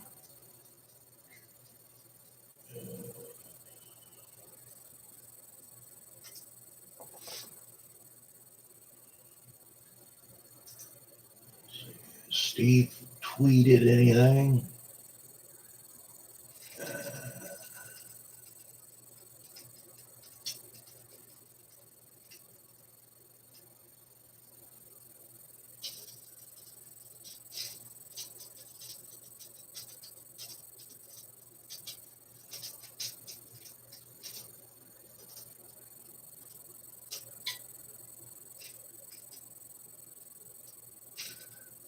I think Steve must be in bed because I don't see that he's tweeted out anything recently.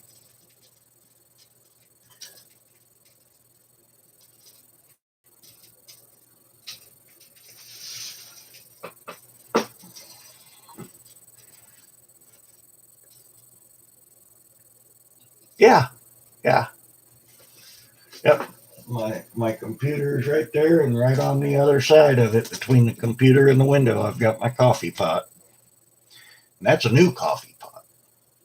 The one I had, because it was about a week and a half ago, the switch on the front decided it didn't want to turn on anymore. So I ended up having to go to the store and buy a new coffee maker.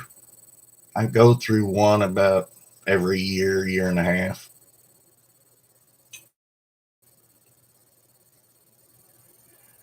Crazy things I've seen on the road.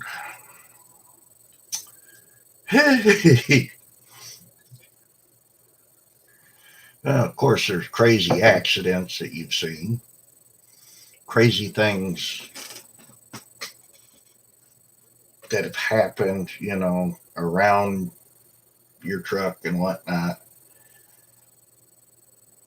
And of course, there's always the women that like to flash you their boobs. One time in California, it was in LA, go figure.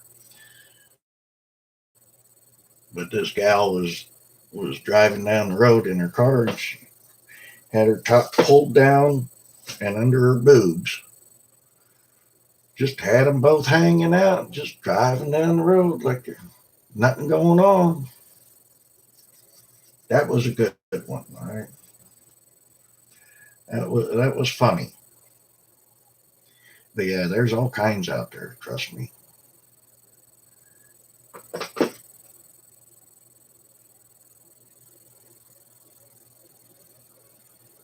Oh, come on now, Rusty.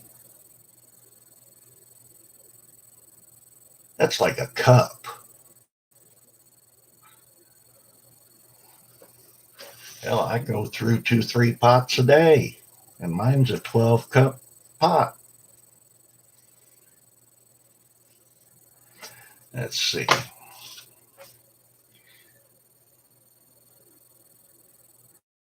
Had one trick pickup truck one time passed me by. I just happened to look out the driver's window. This guy's driving along, and I don't know if it was his wife, his girlfriend, but anyways, she was laying on her back across the bench seat of the pickup truck, resting her head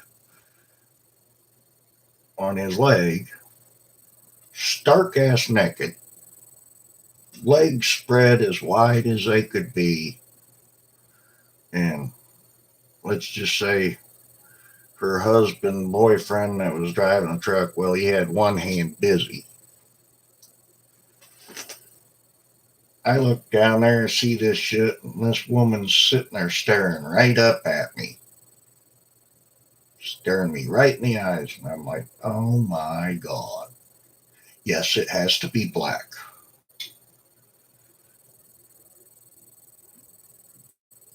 I drink it straight, man. No sugar, no cream for me. And the stronger, the better. But yeah, that's some of the crazy stuff. It yeah, there's totally different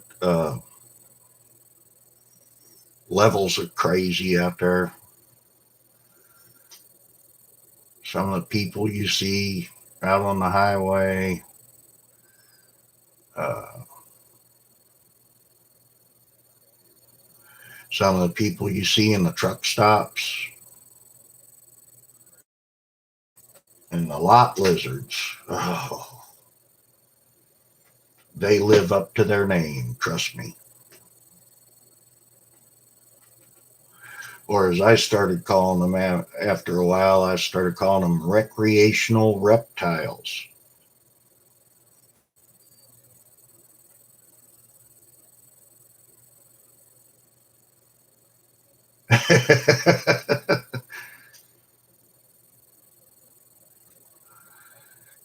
That's when I every time I was in Canada, I never seen anything really strange. But the only thing I noticed, I mean, really noticed when I was in Canada, is it didn't matter where you went. By God, the Canadian flag was everywhere. And usually they were huge. Y'all really love your maple leaf flag up there. I'll give you that. Damn proud of it.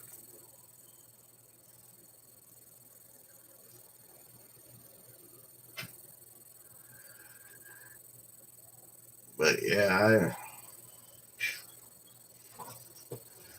some of them prostitutes that worked at truck stops, man, they were crack whores before crack whores were a thing. Come up to your truck all straggly looking and snaggle toothed and asking if you want a date. Hell no.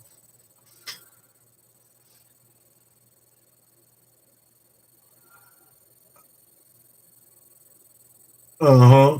Yep. There's a lot of people. It's it amazed me at first, and then it got to be almost an everyday occurrence to where you'd see some kind of strange going on in a vehicle going past you. You know, it you get to a point where it desensitizes you. Oh yeah, truck stops. There's something else. Of course, nowadays they're a lot nicer. Uh,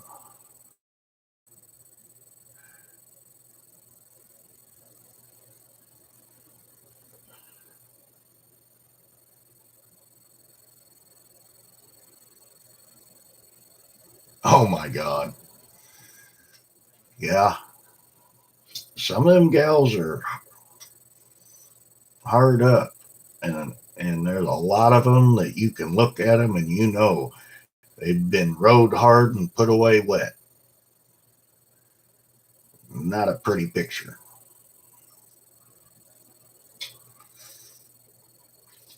But nowadays truck stops are much nicer than when I was still over the road. I drove over the road from 88, January 2nd, 88 is when I started.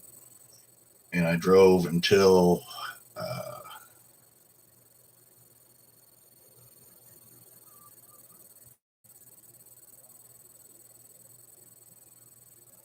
I drove until 2000 over the road. And that's when I went local. And I had just gotten on with the Postal Service when 9/11 happened. And I can remember I was at home yet because I didn't go in until that time. I think my shift started at 3:30 in the afternoon, if I recall. But anyways, I can remember calling in to find out what the heck was going on at the post office because they had said all federal buildings were being shut down. Not the post office. Business as normal.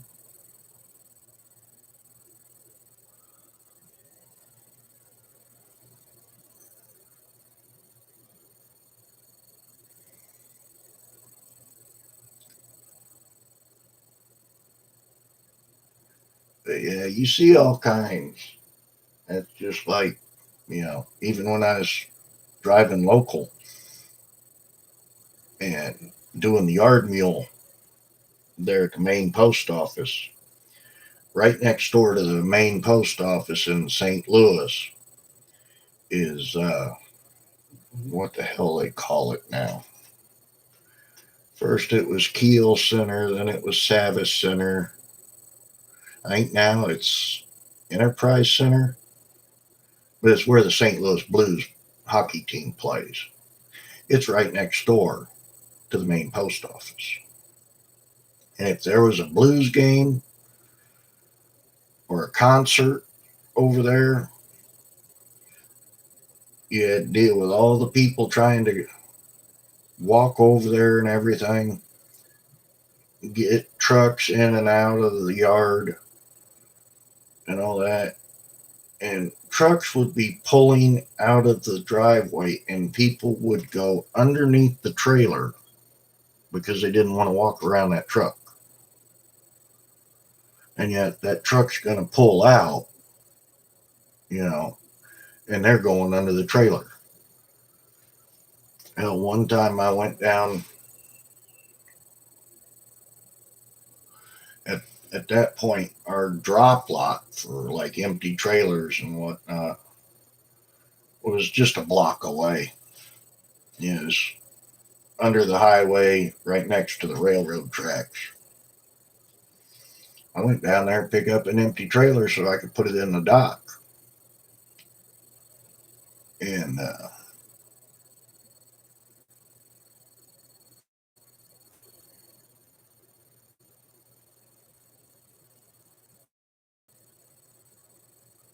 oh, nice. I bet that was cool.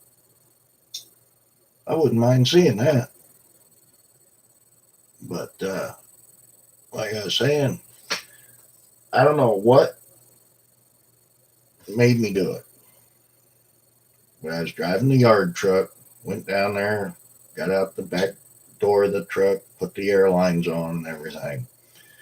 Sat back down in the driver's seat, looked in my mirror, and I happened to see what looked like a garbage bag in between the trailer tandems. And something told me to just get out of the truck and look. I walked back there. There was a homeless guy laying in between the trailer tires with basically his head and chest in between the tires and his legs under the trailer. I guess he figured it was a good place to sleep and it would keep him out of the rain and whatnot. But had I not went back there and checked, I would have run that guy completely over. You know, I woke him up. I says, that is the stupidest thing I've ever seen. You never know when one of these trailers is going to get hooked up to and moved. You can't be laying there sleeping under the damn trailer.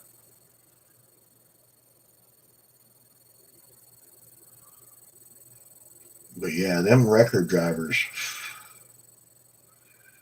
they see a lot of crazy shit out there. I've seen some really crazy truck accidents and everything that I would have hated having to try to be a truck driver and pick them trucks up and get them back on their wheels and whatnot. That would not be a fun job, especially when the trailer busts open and there's product all over the road and everything.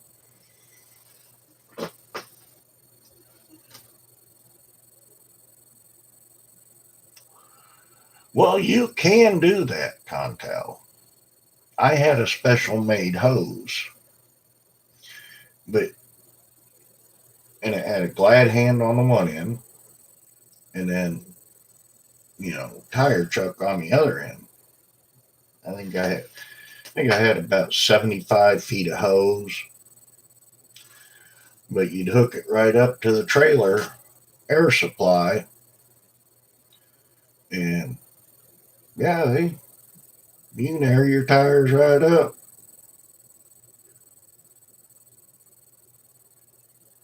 Yeah, they are expensive, but those trucks are very expensive, but they make their money back because oh, just getting a truck towed somewhere, you're gonna just for a straight tow, you're gonna spend thousands of dollars, and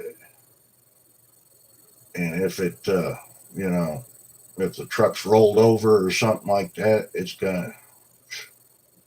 could be 15-20 thousand dollars to clean up a wrecked truck easy.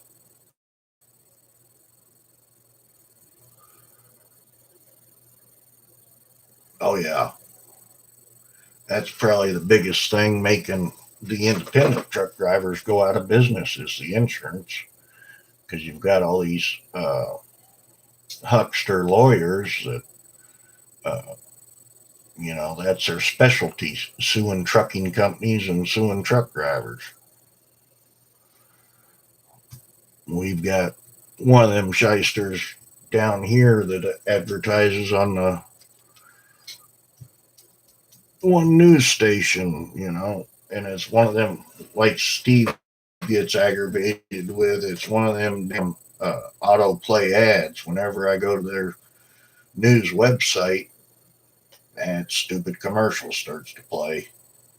Irritates the hell out of me.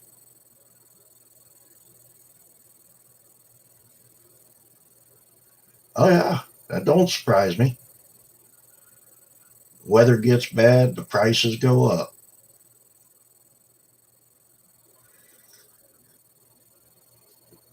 But it's that way for everything when it comes to truck drivers. I mean, everyone's got their hands in truck driver and trucking companies' wallets. Uh, State police, everybody. I mean, all these weigh stations and inspections. I mean, if they really want to find something wrong with your truck, they will. Yeah. California, let's see, last year that I went to California, uh, let's see, that was 2000. And when I was out there, I was up in Northern California somewhere south of the bay. It might have been around Salinas or something. But I got pulled in for an inspection. And I had one little thing wrong with my logbook. $400. And like I say, that was back in in 2000. And when I quit, which I think I quit about a month after I got that ticket, quit driving over the road. Never paid the son of a bitch. They probably still have a warrant out for my arrest in California. Needless to say, I don't go to California.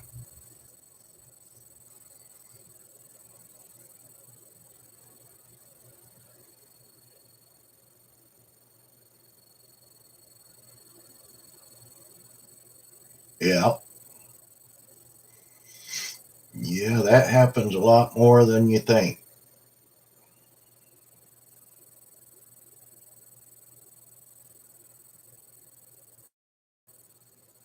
I mean, it's amazing how bad people drive around trucks.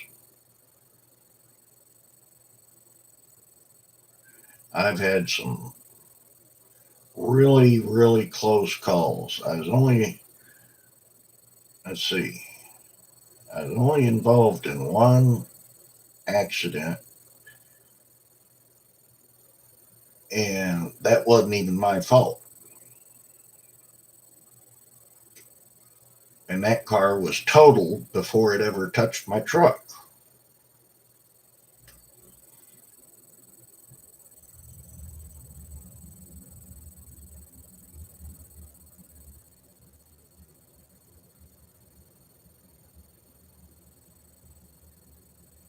Holy crap.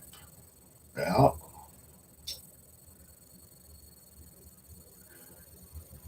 Oh, yeah, yeah. Some of the, hey, Reuben,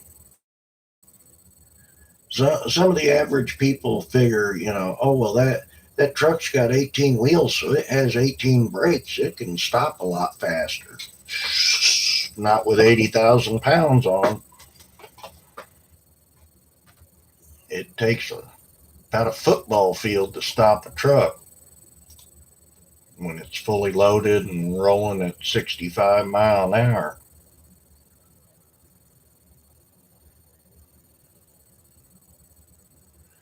Yeah, I'm trying to get that set up right now, Reuben. There we go.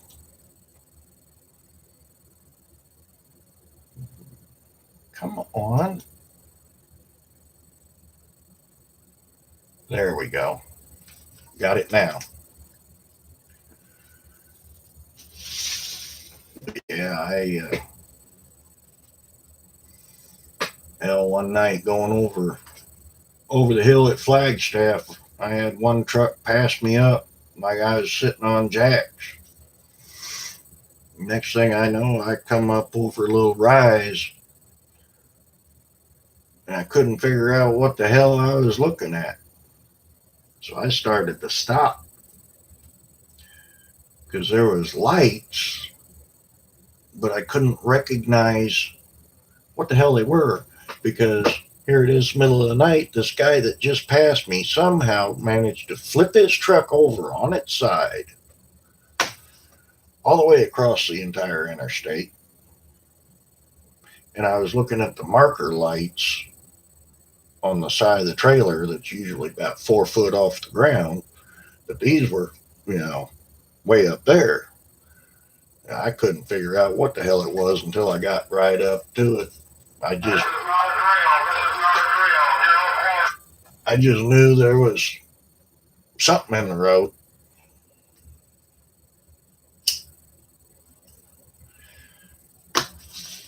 But yeah, Reuben, I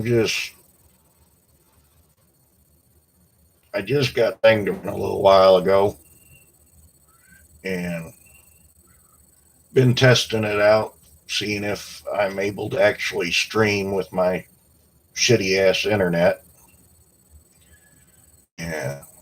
Maybe after a while this afternoon, if I'm not in dead of sleep, I'll go back and look at it and see how the quality looks.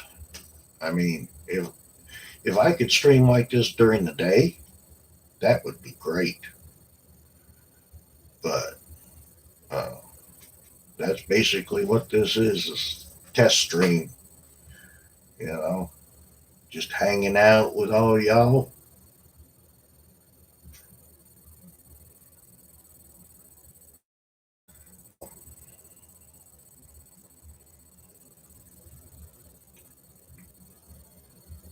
That's scary. Sharing it on Discord. Never know who we'll get from Discord coming over here.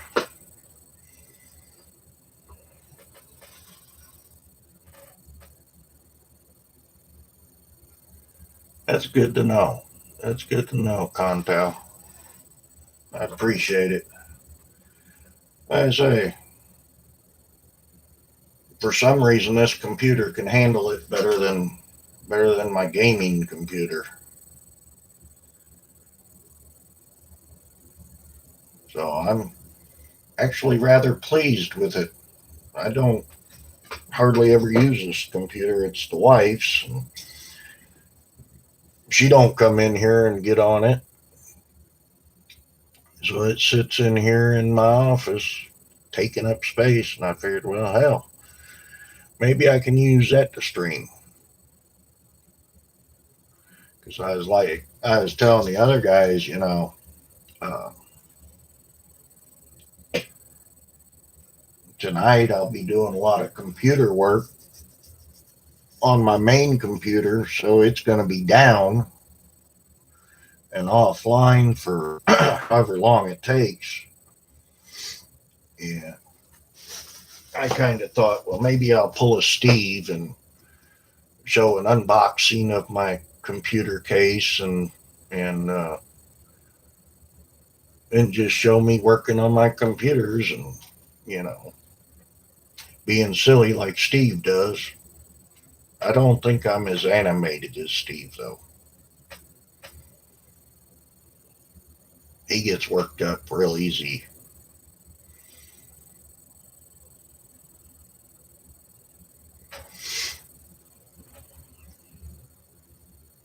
Heck, if your Stasi's in here tomorrow night, if I run into a computer problem, I know he can help me out. But I pretty well got that covered. Like I say, this where my computer is now, the motherboard, it's on its second case right now, and like I say, come tomorrow night, it'll make it into its third case. Oh, thanks, Urban. Yeah, those are just a couple of them. Yeah, I got it.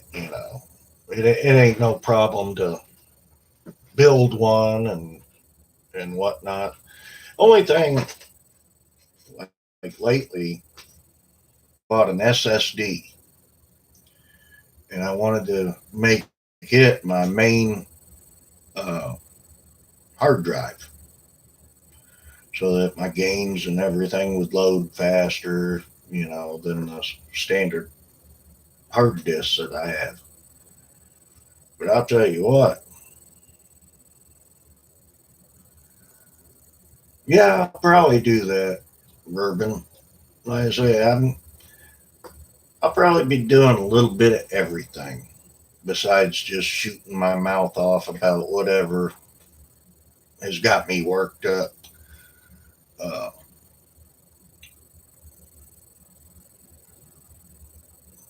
what the hell? Just completely lost my train of thought. But anyways, like I was saying, this motherboard, it's about the only constant that I've had computer wise for the past, I think, 7 years. Because, well, the motherboard and the CPU have always stayed together. But the power supply was replaced a year ago. I got a newer video card a little over a year ago when Fallout 76 came out because I needed a better video card to handle the graphics. Uh, this is the original RAM that was in my computer, 16 gigs of RAM. And I recently got, these are DDR3s. These I plan on putting in my daughter's computer whenever she brings it in here. Plus, I'm going to give her my old video card. I figured I'd install that stuff at the same time whenever she gets around to bringing me the computer. But I had upgraded to some Vengeance, Corsair Vengeance DDR3 RAM sticks and took it all the way up to 32 gigs of RAM. Like I say, the video card, power supply. Uh, this is the second case I've had. Um, I say the only thing that stayed constant is the motherboard and CPU.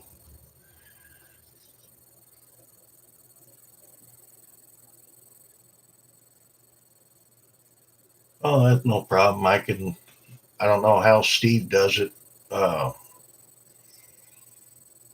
but I'll probably leave the chat up.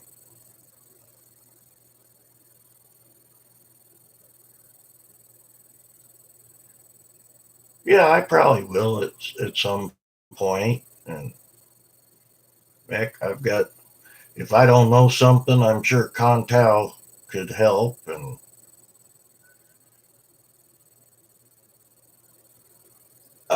yeah, some of them I do. Fallout 76 is an online only game. Uh, so yeah, that one I play online. A lot of the games I play are single player games, though. I'm the type that I don't, and that's the bad thing about Fallout 76 is I'm not into these guys that want to come into these games and ruin your enjoyment of the game. You know what I mean? And you just get hassled and messed with all the time, and uh, yeah, yeah. I know on AFTV he gets rid of the chat. I don't. I think on the Lookner stream, some of them he leaves the chat up, and then some of them he does get rid of the chat.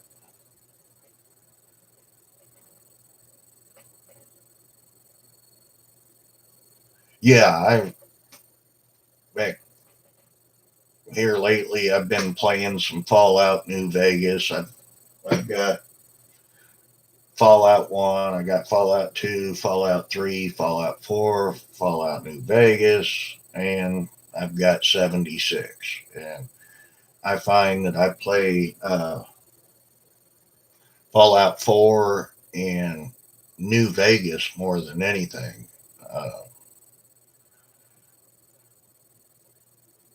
Uh, we don't have that yet.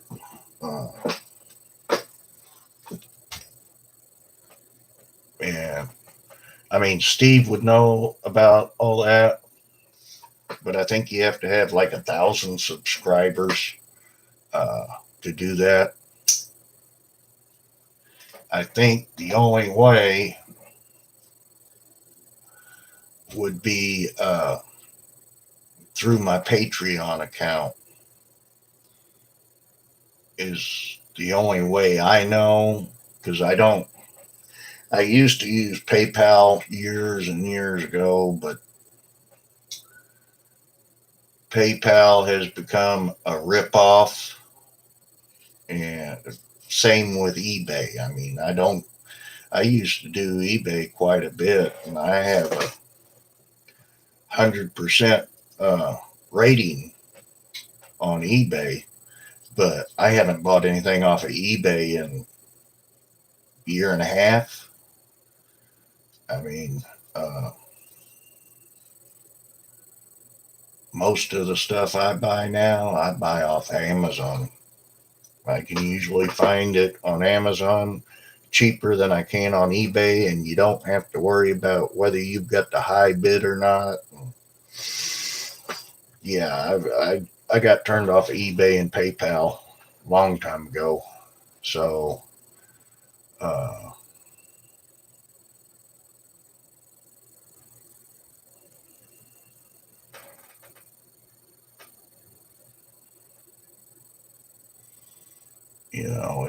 it's one of them things where uh,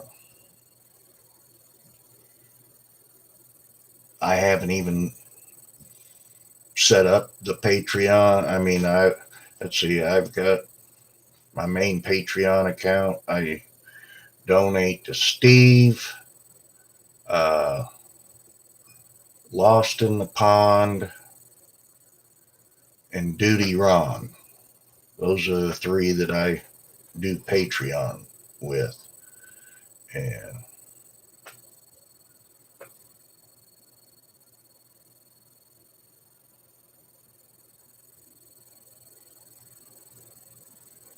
oh, nice. Yeah, Wolfenstein is a good game.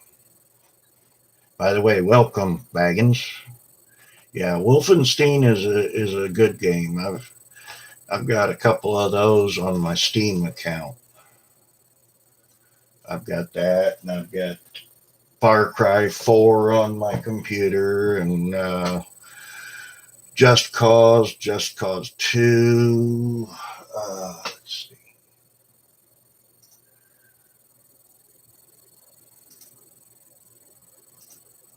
Uh, GTA 5, Borderlands 2, Left 4 Dead 2, Left 4 Dead 1. Uh, yeah, those are the only ones that I have the icons for up there. I've got other games that are installed. Some of the, I think, Call of Duty Global Strike or whatever they call it. Another Call of Duty game. Uh, and then, of course, I've got all my Xbox games, or I should say Xbox 360. I never went out and got an Xbox One because I prefer to play on the computer.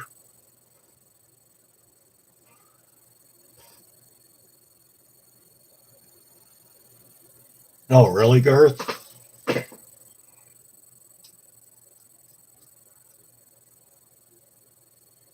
Well, you just did.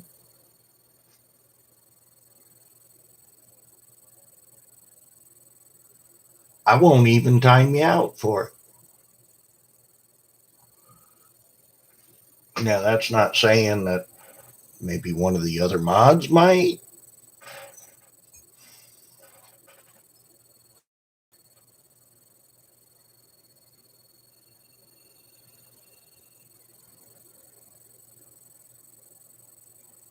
Oh man, I've been lucky on that. I've never lost a computer to a power surge. Of course, I've got a battery backup, and I've had it for several years. But I think I'm needing another one because this one has acted up a couple times. What time is it? That's what I thought. That's what I thought. Almost time to leave to pick up the kid.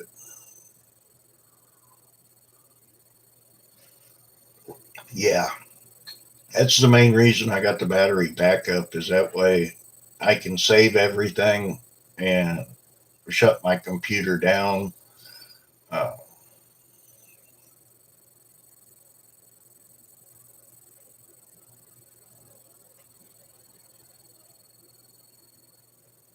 I'm not sure exactly how that works PayPal wise. Uh, I don't. Does Steve have a PayPal? I know he's got Patreon, and then he also has the donations from YouTube and Periscope and Facebook now and all that. I don't know if he's got a PayPal.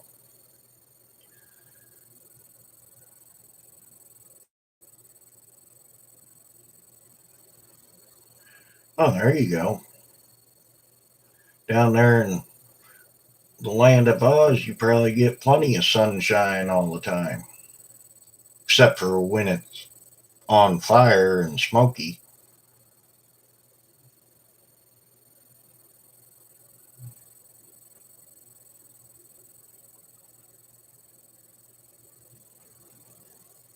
Huh.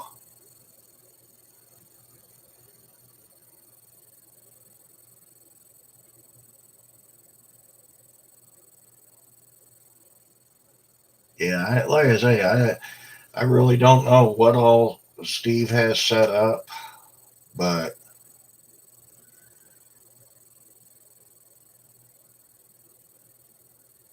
I know I can kind of guess how much he makes every month off of Patreon. Now, trying to figure out how much he makes off of YouTube and Periscope and Twitch and all that, I wouldn't even have a clue. I wouldn't even venture a guess.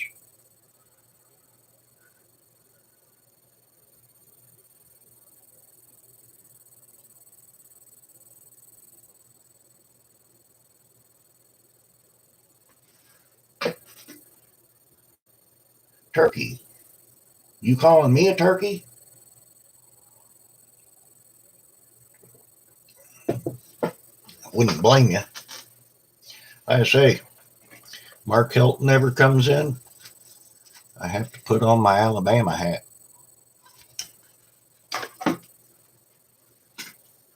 Uh, keys, wallet. Pop this off and on.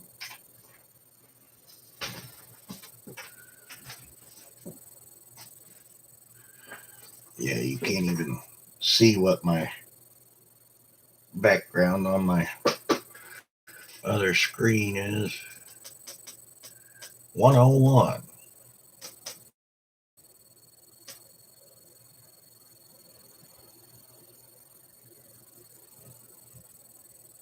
Ah, there you go.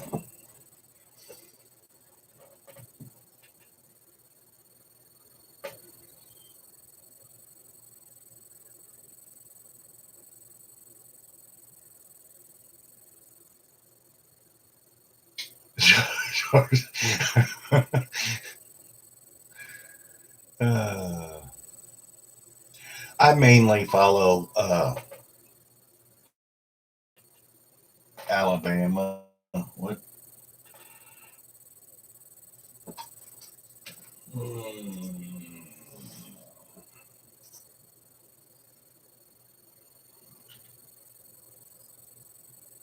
oh, there you go. That's right, there, Garth. Well, I'll tell you what. I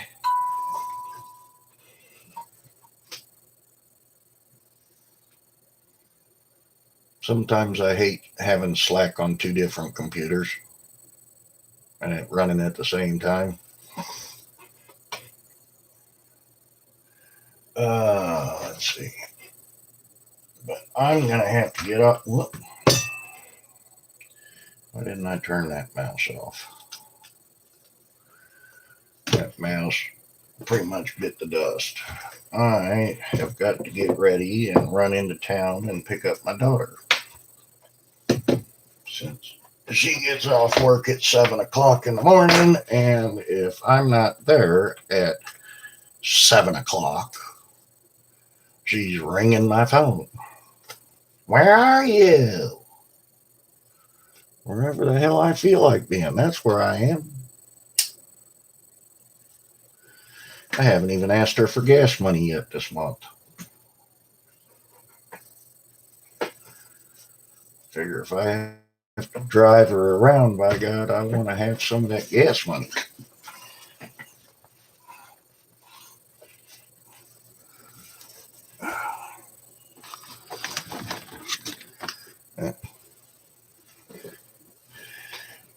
There you go.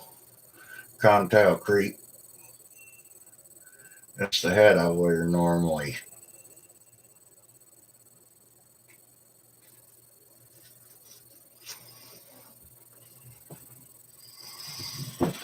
Anywho, well, this has been a very successful test stream.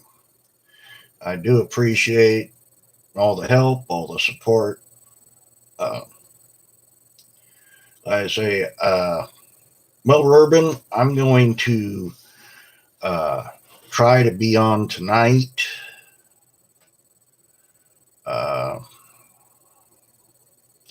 Probably won't be until maybe, I'm guessing here, maybe around 10 p.m., because that's usually when the internet speed starts coming back. But with it being a holiday and all the kids being out of school and not having to go to school the next day, you know, it'll just depend on my internet speed. But I'll I'll give you all a heads up tomorrow night or tonight, whatever you want to call it. I haven't slept, so it's still tomorrow for me yet. Anywho, like I say, thank you all for coming in and helping out. And hopefully we'll keep it going. We'll talk at y'all later. Bye bye.